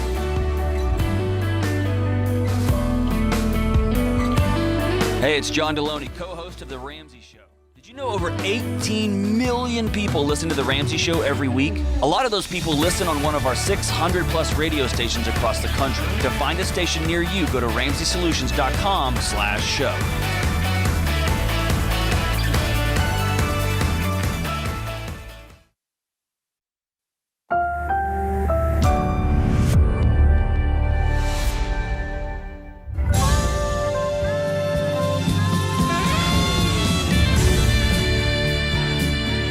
Live from the headquarters of Ramsey Solutions, broadcasting from the Pods Moving and Storage Studio, it's The Ramsey Show, where debt is dumb, cash is king, and the paid-off mortgage has taken the place of the BMW as the status symbol of choice. I'm John Deloney, joined here by my good friend and best-selling author Rachel Cruz, and we are taking your calls on money, life, work, relationships, whatever you got going on in your life. We'll walk alongside you and help you make the next right decision. 888-825-5225. It's 888-825-5225. Let's go out to Andrew in Lexington, Kentucky. What's up, Andrew? Hi, how are you all doing today? I'm good, my brother. What's up? I am currently in baby step number 2, and I have a question about putting it on pause for a moment because I want to take Dave's advice and sell the truck. Awesome. So where are you at in the debt snowball? How much do you have left? Right now, total debt is $86,640. Woo! What kind of debt is that? House, car, truck, credit cards, and school. Take your house out. $45,000 on the house, and the rest is all the other debt, sir. Okay. So you got about $45,000 left just to be able to breathe a little bit. Yes, sir. Okay. Awesome. And so the truck is included in the consumer debt? Yes, ma'am. And so how much, when you pay that off, what difference? Like what will you be left with? Well, the truck's value is roughly around $25,000. Nice. Private sale, but I owe $9,000 on it. So I'm wanting to be gazelle intense by selling it, and that's the reason why I want to pause baby step number 2 to buy a daily driver to get back and forth to work to replace this vehicle. Yeah, for sure. So yeah, when we talk about pausing the debt snowball, the one reason we'd say is if you're getting married. One would be if you're having a baby. One would be if you have to save up for something. If something at your house breaks, you can pause, save up some cash to replace the water heater or whatever it may be. And the car is another one as well. So how much do you make? How much do you make a year? $86,000 roughly. Okay, that's great. So the only thing here, Andrew, is when you're pausing to save up for a car, you're not saving up for a nice car. Do you agree? Yes, ma'am. Okay. The car I'm looking at is it's like a little 2-door Acura. Attaboy, look at that guy. Perfect. How much is it? It's $3,000 on Marketplace right now. That's what I'm talking about. Perfect, Andrew. Yes. So yeah. So if you're asking, is it okay to pause baby step 2 to save up that $3,000 because you're going to be selling the truck? Then yep, absolutely. Yes, ma'am. So real quick on the math, you're going to get $25,000 for this truck. You owe $9,000 on it. That's going to leave you with $16,000. You're going to buy a $3,000 car with cash, or they're asking for $3,000, so you're going to pay $2,700 in cash for this car, and the rest, that $13,000 plus, is going to go straight to your debt. Yes, sir. It's going to pay off all the credit card debt and everything. It should pay almost everything, but maybe school and car. So it should leave me around $28,000 if I'm not mistaken. Awesome. And with your income, which is you're crushing it, you're talking 6 more months and you're done with this mess, right? Yes, sir. Dude, congratulations, man. That's awesome.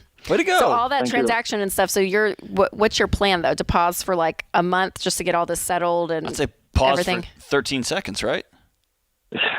Just for a month, yes, ma'am. And I wish it was 13 seconds, Dr. John.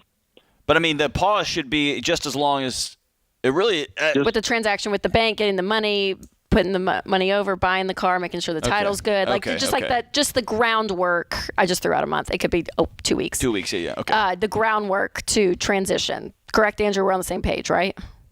Yes, ma'am. Perfect. Okay. Hey, that $13,000 you have left is going to burn a hole through your pocket. Get rid of it. Okay.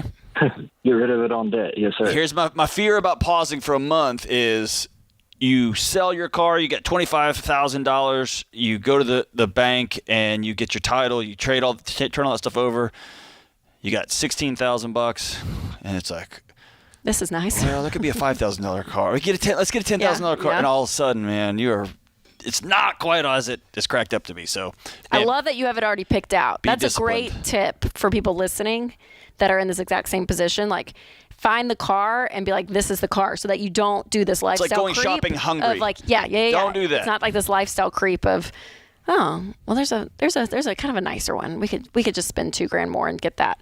So yeah, have it picked out. Yeah.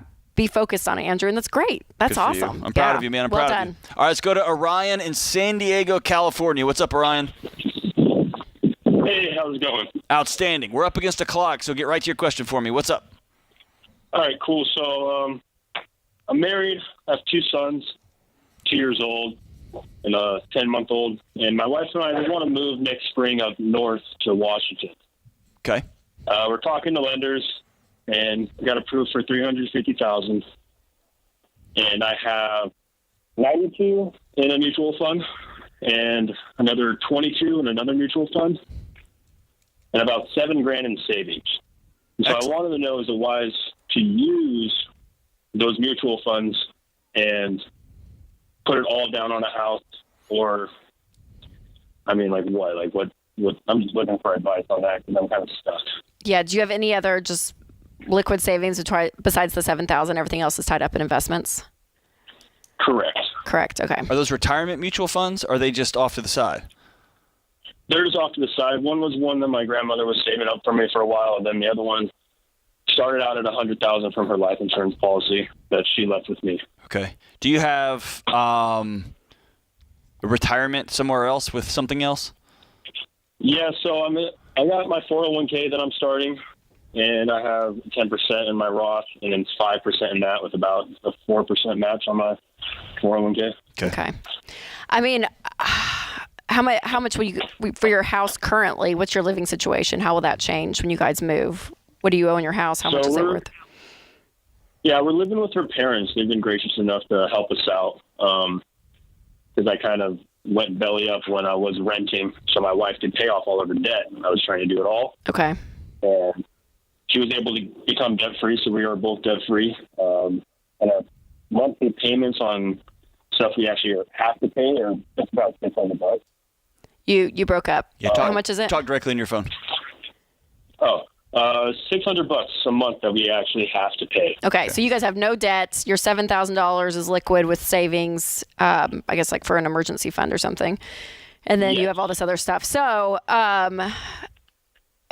yeah, man. I'd cash them out. I'd cash it out, but I would say bump up that $7,000 to a 3 to 6 months worth of expenses. And just because you guys qualify for $350 around, I would really encourage you, just because that's what the bank will give you doesn't mean that you need it. Make sure you get a 15-year fixed rate and that the mortgage payment is no more than 25% of your take-home pay. Work on that formula versus what the bank will give you a bunch, but that doesn't mean you can afford it. So run those numbers very, very carefully. But yeah, you can cash out those mutual funds and use it as a down payment on probably a mortgage less than $350,000. Probably $250. Yeah, being my guess. Just to be conservative, you're good, and you can always move again in a few years if you want. That's right. Hey, 888-825-5225. We'll be right back.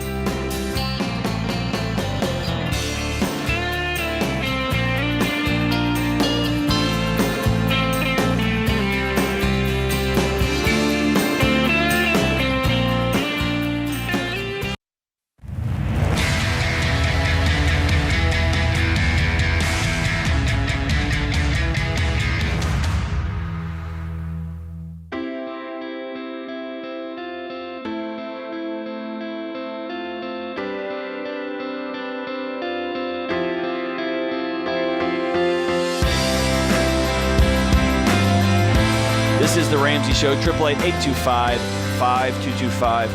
Find out for yourself why Blinds.com is the #1 online retailer of custom window covering. You get free samples, free shipping, and with the new promos they run every month, you'll save even more. Use promo code Ramsey to get the best deal. Today's question comes from John in Arizona. I'm a strong believer in paying cash for cars and living a debt-free life, as I just paid off my student loans and officially kicked Sally Mae out of the house. Unfortunately, my father believes in financing cars and laughs at me. Oh my gosh, sorry, John. Laughs at me when I tell him that he should pay cash. Last time I told him, he got aggressive and caused a rift in the family. Whew. How do I help my dad stop being a slave to the lender and live a debt-free life? You don't, John. You don't. Yeah, it's not your job to do that. Can I be? Oh my gosh. This may be rude. I don't care. John, you caused the riff. He doesn't want to hear what you have to say. He never has. And my guess is he's not dumb. He's just chosen to live differently. And let him. He's your dad. Make the choice. Either I'm just going to love my dad and my dad's just going to say dad things and then we're going to go about our life, or just don't be around him. But to keep bringing this up and keep bringing it up, finally he's just snapped at you. John, you're one of those, passionate. We get this in marriages. You're one of those, We John. get these in marriages where one is just like, they're not doing this. They're not doing it. I'm like, you're a little, I appreciate the enthusiasm, but let's simmer down a little bit because you're going to lose everyone in your life. So chill. It's okay. Yeah, John, it's not your responsibility. Just but, take 30% off, 40% off. Man, just the SMH moments with parents just shake my head. You just kind of grin and you just emojied in the real world. You just just have that, John. You're good. Let it go. Let it go. And by the way, parents, when your kids are zealous and they come to you with their excitement and their joy about their whatever, whether it's dragons or potions or unicorns, or when they grow up and they come to you with Ramsey solutions, be kind. Just be kind. Just go with it. Go with it. Go with it. There's no reason to get aggressive and cause rifts. Just go with it. Life is too short. And on a serious note, Rachel, I can't get out of my head the number of people I've sat with that either their parents just died or their kids just, they have never been like, you know what, I'm really glad I put my foot down about I borrowed money to buy cars. That's never ever come up. Yeah. They always, I wish I could have this conversation back. I wish I could just have 5 more minutes. I wish I could have 5 more minutes. So take all the minutes you got while you got them, and don't fight over dumb things. Anyway, that's it. That's all I have to say about that. Good job, all right, John. let's go to Dan. Let's go to Dan in Boston. What's up, Dan? Hey, you guys, thanks for taking my call. Appreciate it. You got it, Dan. Thanks for calling. What's up? In our 60s, wife and I, we just finished baby step 2 in March and are now in baby step 3. We're packing the money away for 6 months of our emergency fund. Awesome. Congrats, man. Thank you. Thank you so much. But the question is, I know in baby step 4, it's 15%. And then throw the rest of the money up to the house. But we're in our 60s. We only have $130,000 in a 401k. We're allowed to do a catch up, I guess. And can we max out? If we were to max out my 401k, it'd be like that I'm allowed to do is like 22% of my salary instead of the 15%. And my company's awesome, does a 9% match. Can we go to the 22%, or should we keep it at 15% and then all the extra money go towards the house?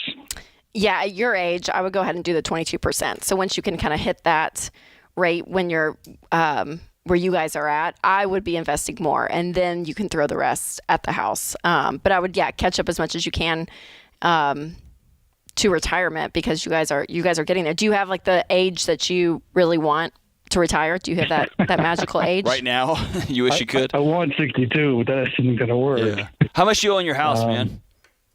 A house is worth around, it's over 6, and we owe 204. Okay. And if we can put, $27,000 a year in a 401k, my company matches 9% on my salary.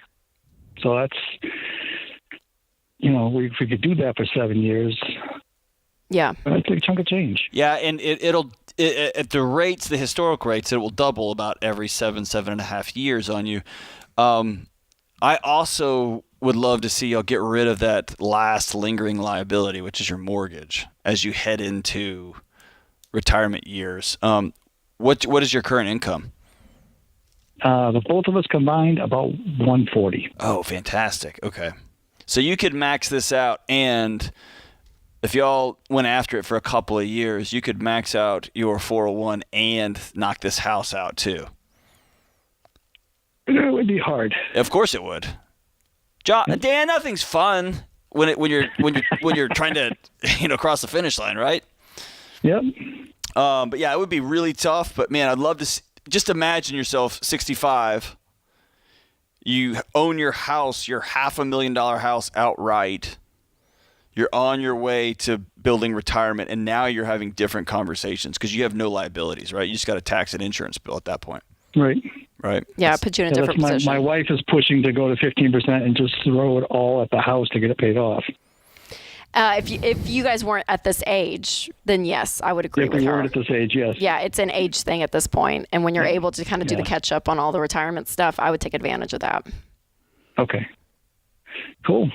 Congratulations, man. Hey, can I tell you, like, you're inspiring, man.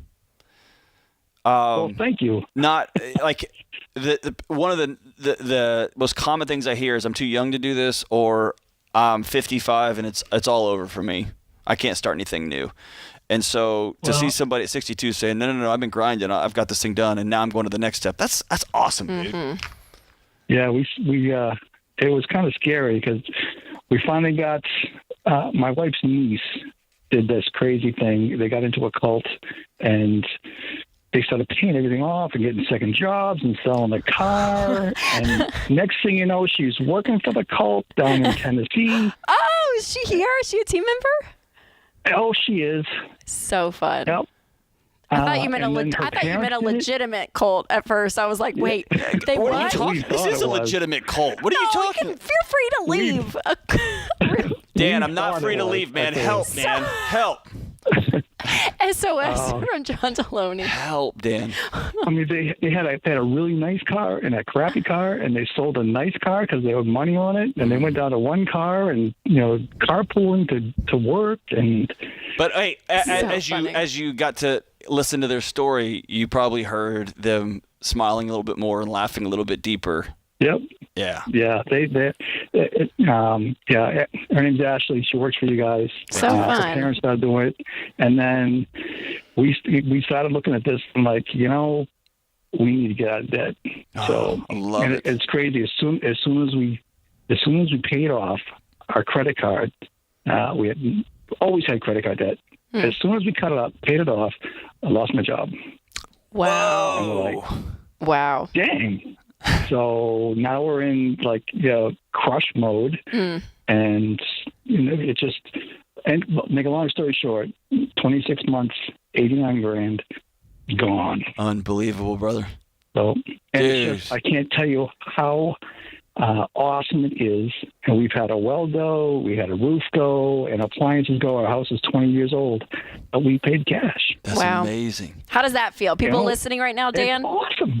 It's awesome. It's awesome. It's just, I can't tell you how great it is. Amazing. Way to go, Dan.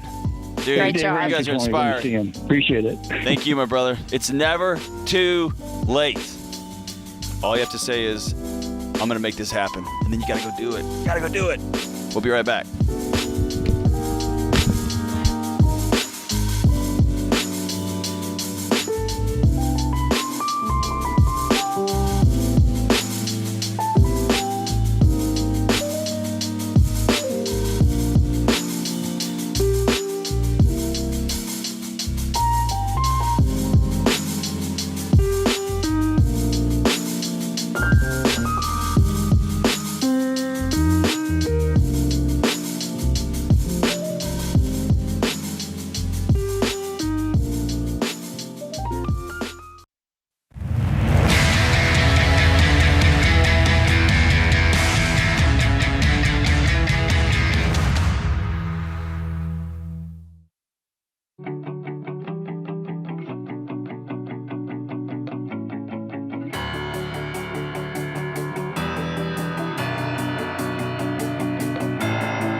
This is the Ramsey Show, 888-825-5225. If you're looking to sell your house right now, it can be overwhelming. In some markets, homes are selling so fast and for more than their asking price. And other markets are showing signs of slowing down. It's just a mess, and it's a lot to navigate. But look, you don't have to sell your home alone. And you know what? You shouldn't. It's important to have a real estate agent who knows your local housing market inside and out and who will walk you through the process. You need an endorsed local provider by your side. Our ELPs are Ramsey trusted, which means they're highly vetted, top-tier real estate agents our team trusts. These are pros who are excited to serve you and help you sell your home at the right price. If you're ready to sell your home, get a Ramsey trusted ELP in your corner. It's free to connect today. Just go to RamseySolutions.com/agent to find one near you. That's RamseySolutions.com/agent. All right, let's go to Carol in the beautiful Mesa, Arizona. What's up, Carol? Hi, good afternoon, you two. Thanks for taking my call. You got it. What's up? So my husband and I have just started taking financial base after 20 years of waiting for him to get on board. He's right here with me, and he is so gung-ho. He is ready to get rid of our second car. We have our second class tonight, and there's a lot of reasons that getting rid of the second car would be good, but it just seems like a really fast, big thing to do before we have everything under our feet yet. So fast? You've been waiting for 20 years for this. Yeah, they've only been in one class, though. I've been waiting for 20. Oh, so he's in. He's that kid that sits on the side of the pool and waits and waits and waits and then drops the ultimate cannonball, right? Clearly, yes. What's your financial position? How much do y'all owe? How much do you make? All that stuff. Okay, so we owe, I'm going to ballpark it because I've been looking at it, probably about, let's say, at least $150,000. It's a combination of cars, credit cards, IRS debt. We also we bring home, I'd say we're in the neighborhood of $100,000 a year, maybe a little bit more. He's a home health nurse, so he has the potential to make additional money. And that's kind of where we are financially. We're starting. How much do you owe the IRS?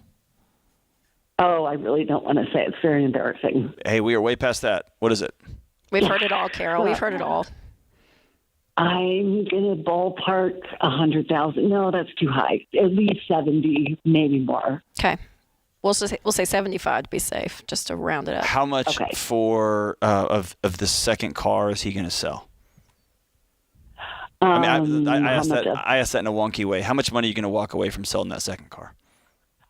We would probably have to come up with an additional $700 to pay it off, maybe $800. So you are upside down on the car. We would, yes. Okay. Yes. Okay. What's your payment every month? What would you net the next month? It would be It's like $525 a month. Okay. And what's and then the other car? How much do you owe on the other car? We owe more. That one we owe probably an additional $10,000. I mean, like left. Does that make sense? We've paid a lot, but we owe wait a minute. I didn't give you the right number. We've paid a lot, but we owe probably in the 20s at least. So you owe $20,000, and how much can you sell that car for? Not as much as the first car. How much? If you Kelly Blue Booked it right now, how much could you sell that car for? I would literally have to Kelly Blue Book it. I'm so sorry. No, you're fine. No, you're fine. I would run some numbers, because if there's any time to sell cars, it's right now in this market. It's getting, the market is shifting where it's not becoming as wonderful to sell used cars, but right now they're still high.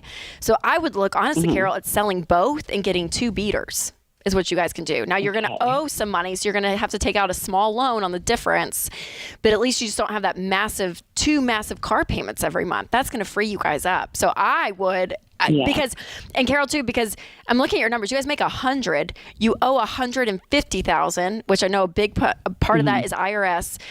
But you guys got to just do some radical stuff. You've been waiting 20 years. He's been 5 minutes into this plan. He's ready to do it. Just go scorched earth. I feel like you guys need a radical shakeup. So if I were you guys, I would sell everything. I would sell the cars. I would look around your house. Sell him. Crap you have. sell what you can. And he needs to. The crazy thing is we just downsized last year and got rid of everything that we would have sold. Well, that's fine. That's fine.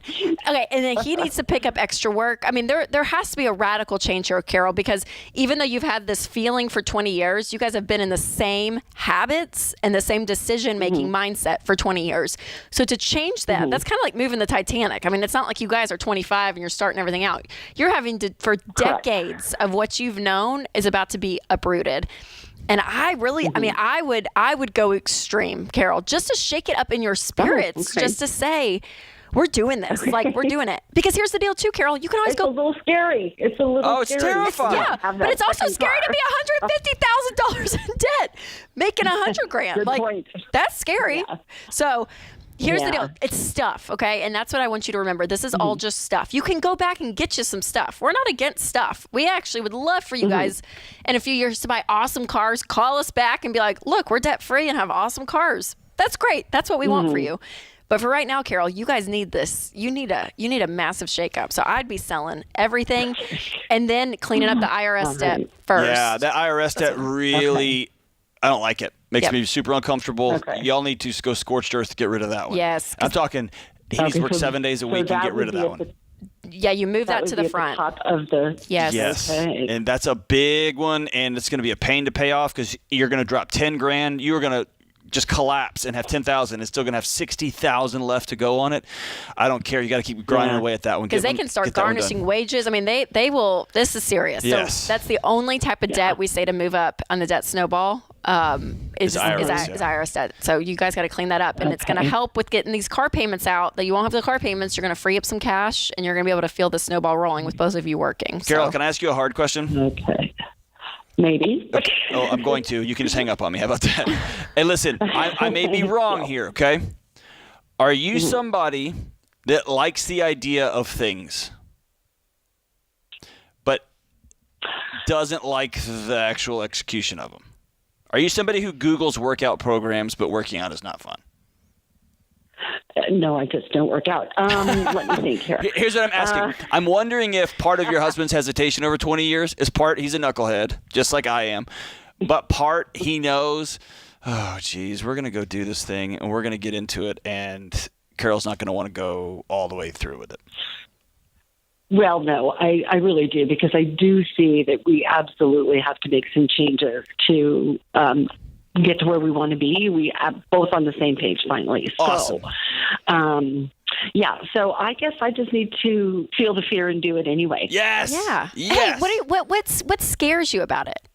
When we said sell both cars and get two junkers, like what's what when you said, oh, that's so scary, what is scary about that? So we've been trying to practice being a single car family this week before we actually pull the trigger.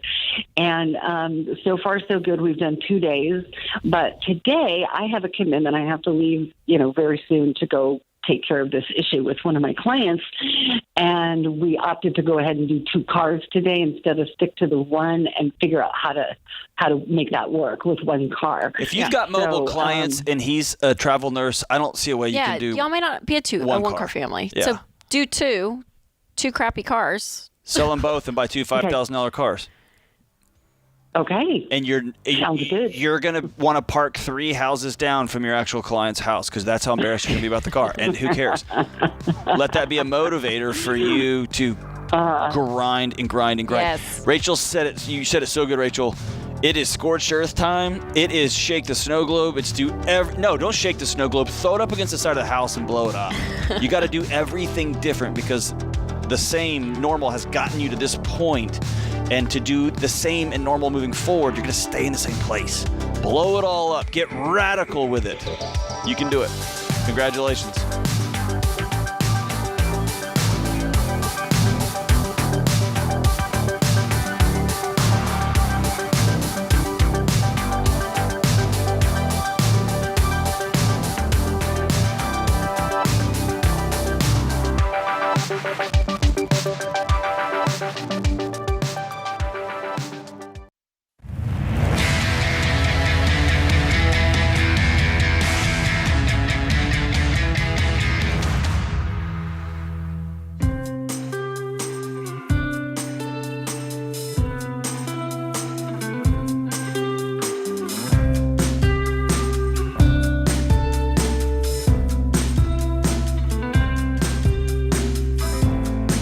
Today's scripture of the day is Colossians 3:17. And whatever you do, whether in word or deed, do it all in the name of Lord Jesus, giving him thanks to God the Father through him. Hunter Patch Adams says, I dove into an endless sea of gratitude from which I've never emerged. Oh. Can I say like a probably semi-dumb comment here on the radio show, the podcast? I like how you're asking for permission. Go ahead. Patch Adams, I didn't know that was a true story. The movie? Really? Yeah. Yeah. I don't think I knew that. There's this cool thing right when it starts. It says, based on a true story. Yeah. I mean, it's been years That was a conspiracy theory, huh? It's been years since I've seen that movie. And the only She believes stories are true that aren't true, and ones that are That's true. exactly right. The doctors come out and say, hey, this is what we need to do to all be healthy. And she's like, whatever.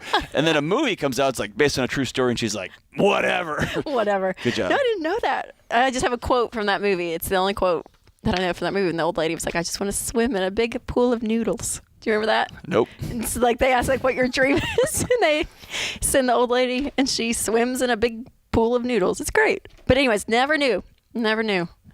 True story, though. We are changing lives, America. We are changing lives. Patch Adams. All right. On that note, big gulps, huh?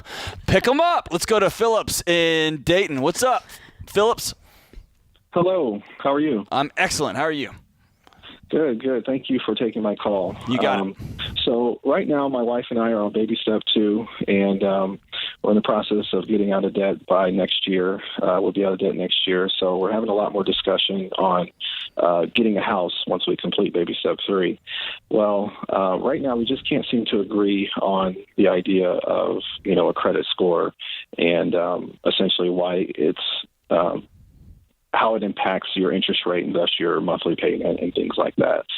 So I wanted to call you guys to get your take on it. I know obviously what you guys believe about credit scores, but we seem to be in disagreement on the value of building credit scores towards, getting a lower interest rate and whatnot for our home when that comes.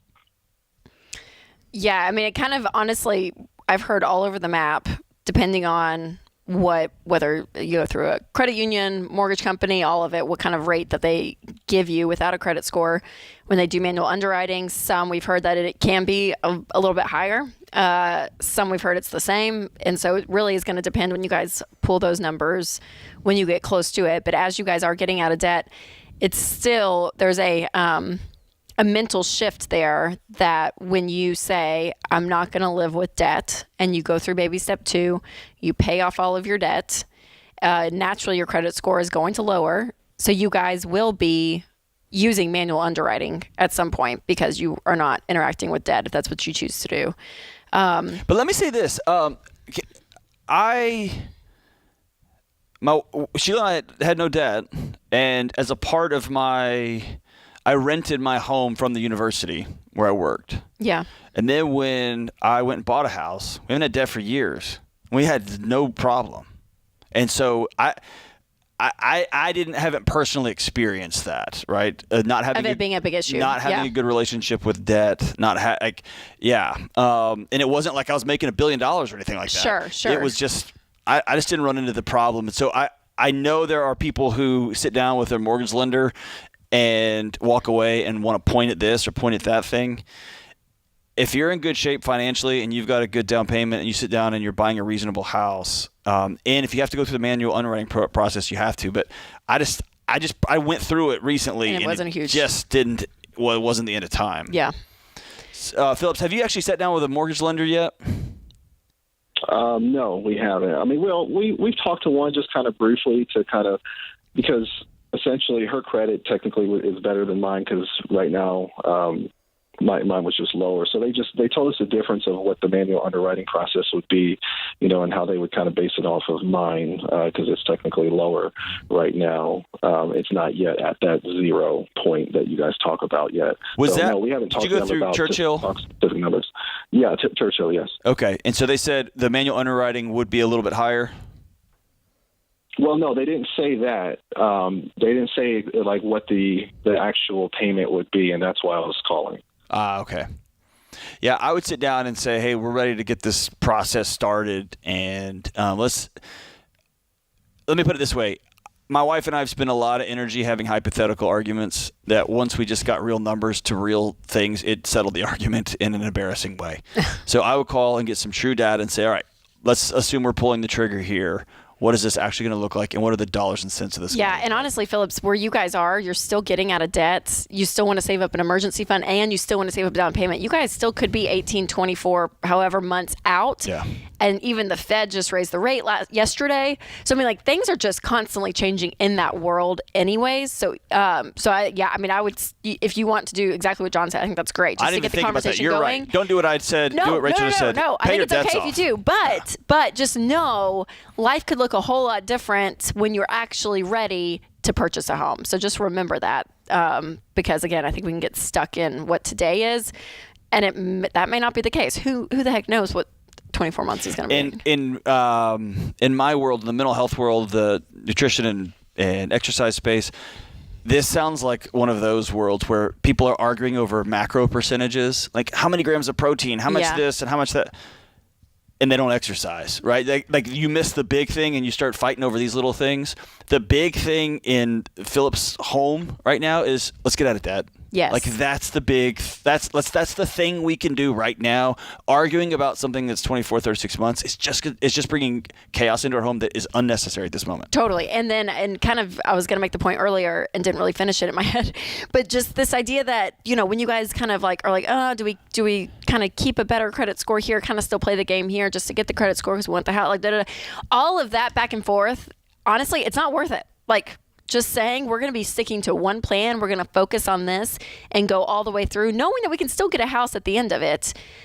There's just something that does in your behavior and in your spirit when you commit to something versus this like back and forth play. And when somebody tells me it's going to cost you 0.25 percentage point, if I'm in a financial position where that prohibits me from buying the house, I shouldn't be buying the house. That's a great point, right? too. Mm-hmm. So, yeah, good call. Go all in, man. Go all in and save that argument or that frustration or that disagreement in your home for A, something that matters, and B, something that when it's time relevant, right? Yep.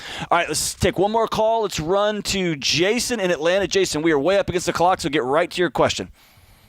Hey guys, so I just started listening to you guys recently, and my wife and I are just trying to figure out the best way to do baby step number 2, which is tackling our debt. And we feel like maybe our biggest obstacle is living in the house that we're living in now. We just recently bought this house. It's within the 25% range of our take-home pay, but we were just wondering if we need to sell the house and downsize to kind of remove what we think is the biggest obstacle to paying our debt. How much do you owe? That's the quickest way I can answer the question. How much do you owe? Let's see, $401,000. Are you a doctor? We're both nurse practitioners. Okay. How much y'all bring in a year? 170. Okay. Each or combined? Combined. Why? Why? Yeah. What do you mean? I've just got a limited number of friends that are MPs out in the community, and they're both doing that's about a salary for one of them. Gotcha. So she's starting out. So this is her first year out of school, and I'm in a ministry position where we serve the people who are underinsured. And so I'm going to tell you something really hard, Jason, and I'm a person who believes deeply in service, and my family very, very similar. You can't afford to do that yet. You've put yourself in such a hole that you're going to have to put your ministry on pause, and you're going to have to go earn a whole bunch of money to clean this Because mess I'm going to assume if it's a lot of student loan debt to get those degrees, you guys have a lot of debt. So probably too much house. $400,000, yes. Yeah, that it may not be worth living in. Even though you're in the 25%, you could probably stay. It's not eating your whole budget, but hey, you could sell it and get out of debt. I'm so sorry to be that one, but yeah, you got to get after it. Want to thank the great Bob Orquez for loving us and taking care of us. In Austin. And James. This has been The Ramsey Show. Hey, it's Rachel Cruz, co-host on The Ramsey Show. If you want to do your debt-free scream live on the show, visit RamseySolutions.com/debt-free scream. We'd love for you to come to Nashville and tell Dave your story. That's RamseySolutions.com/debt-free scream.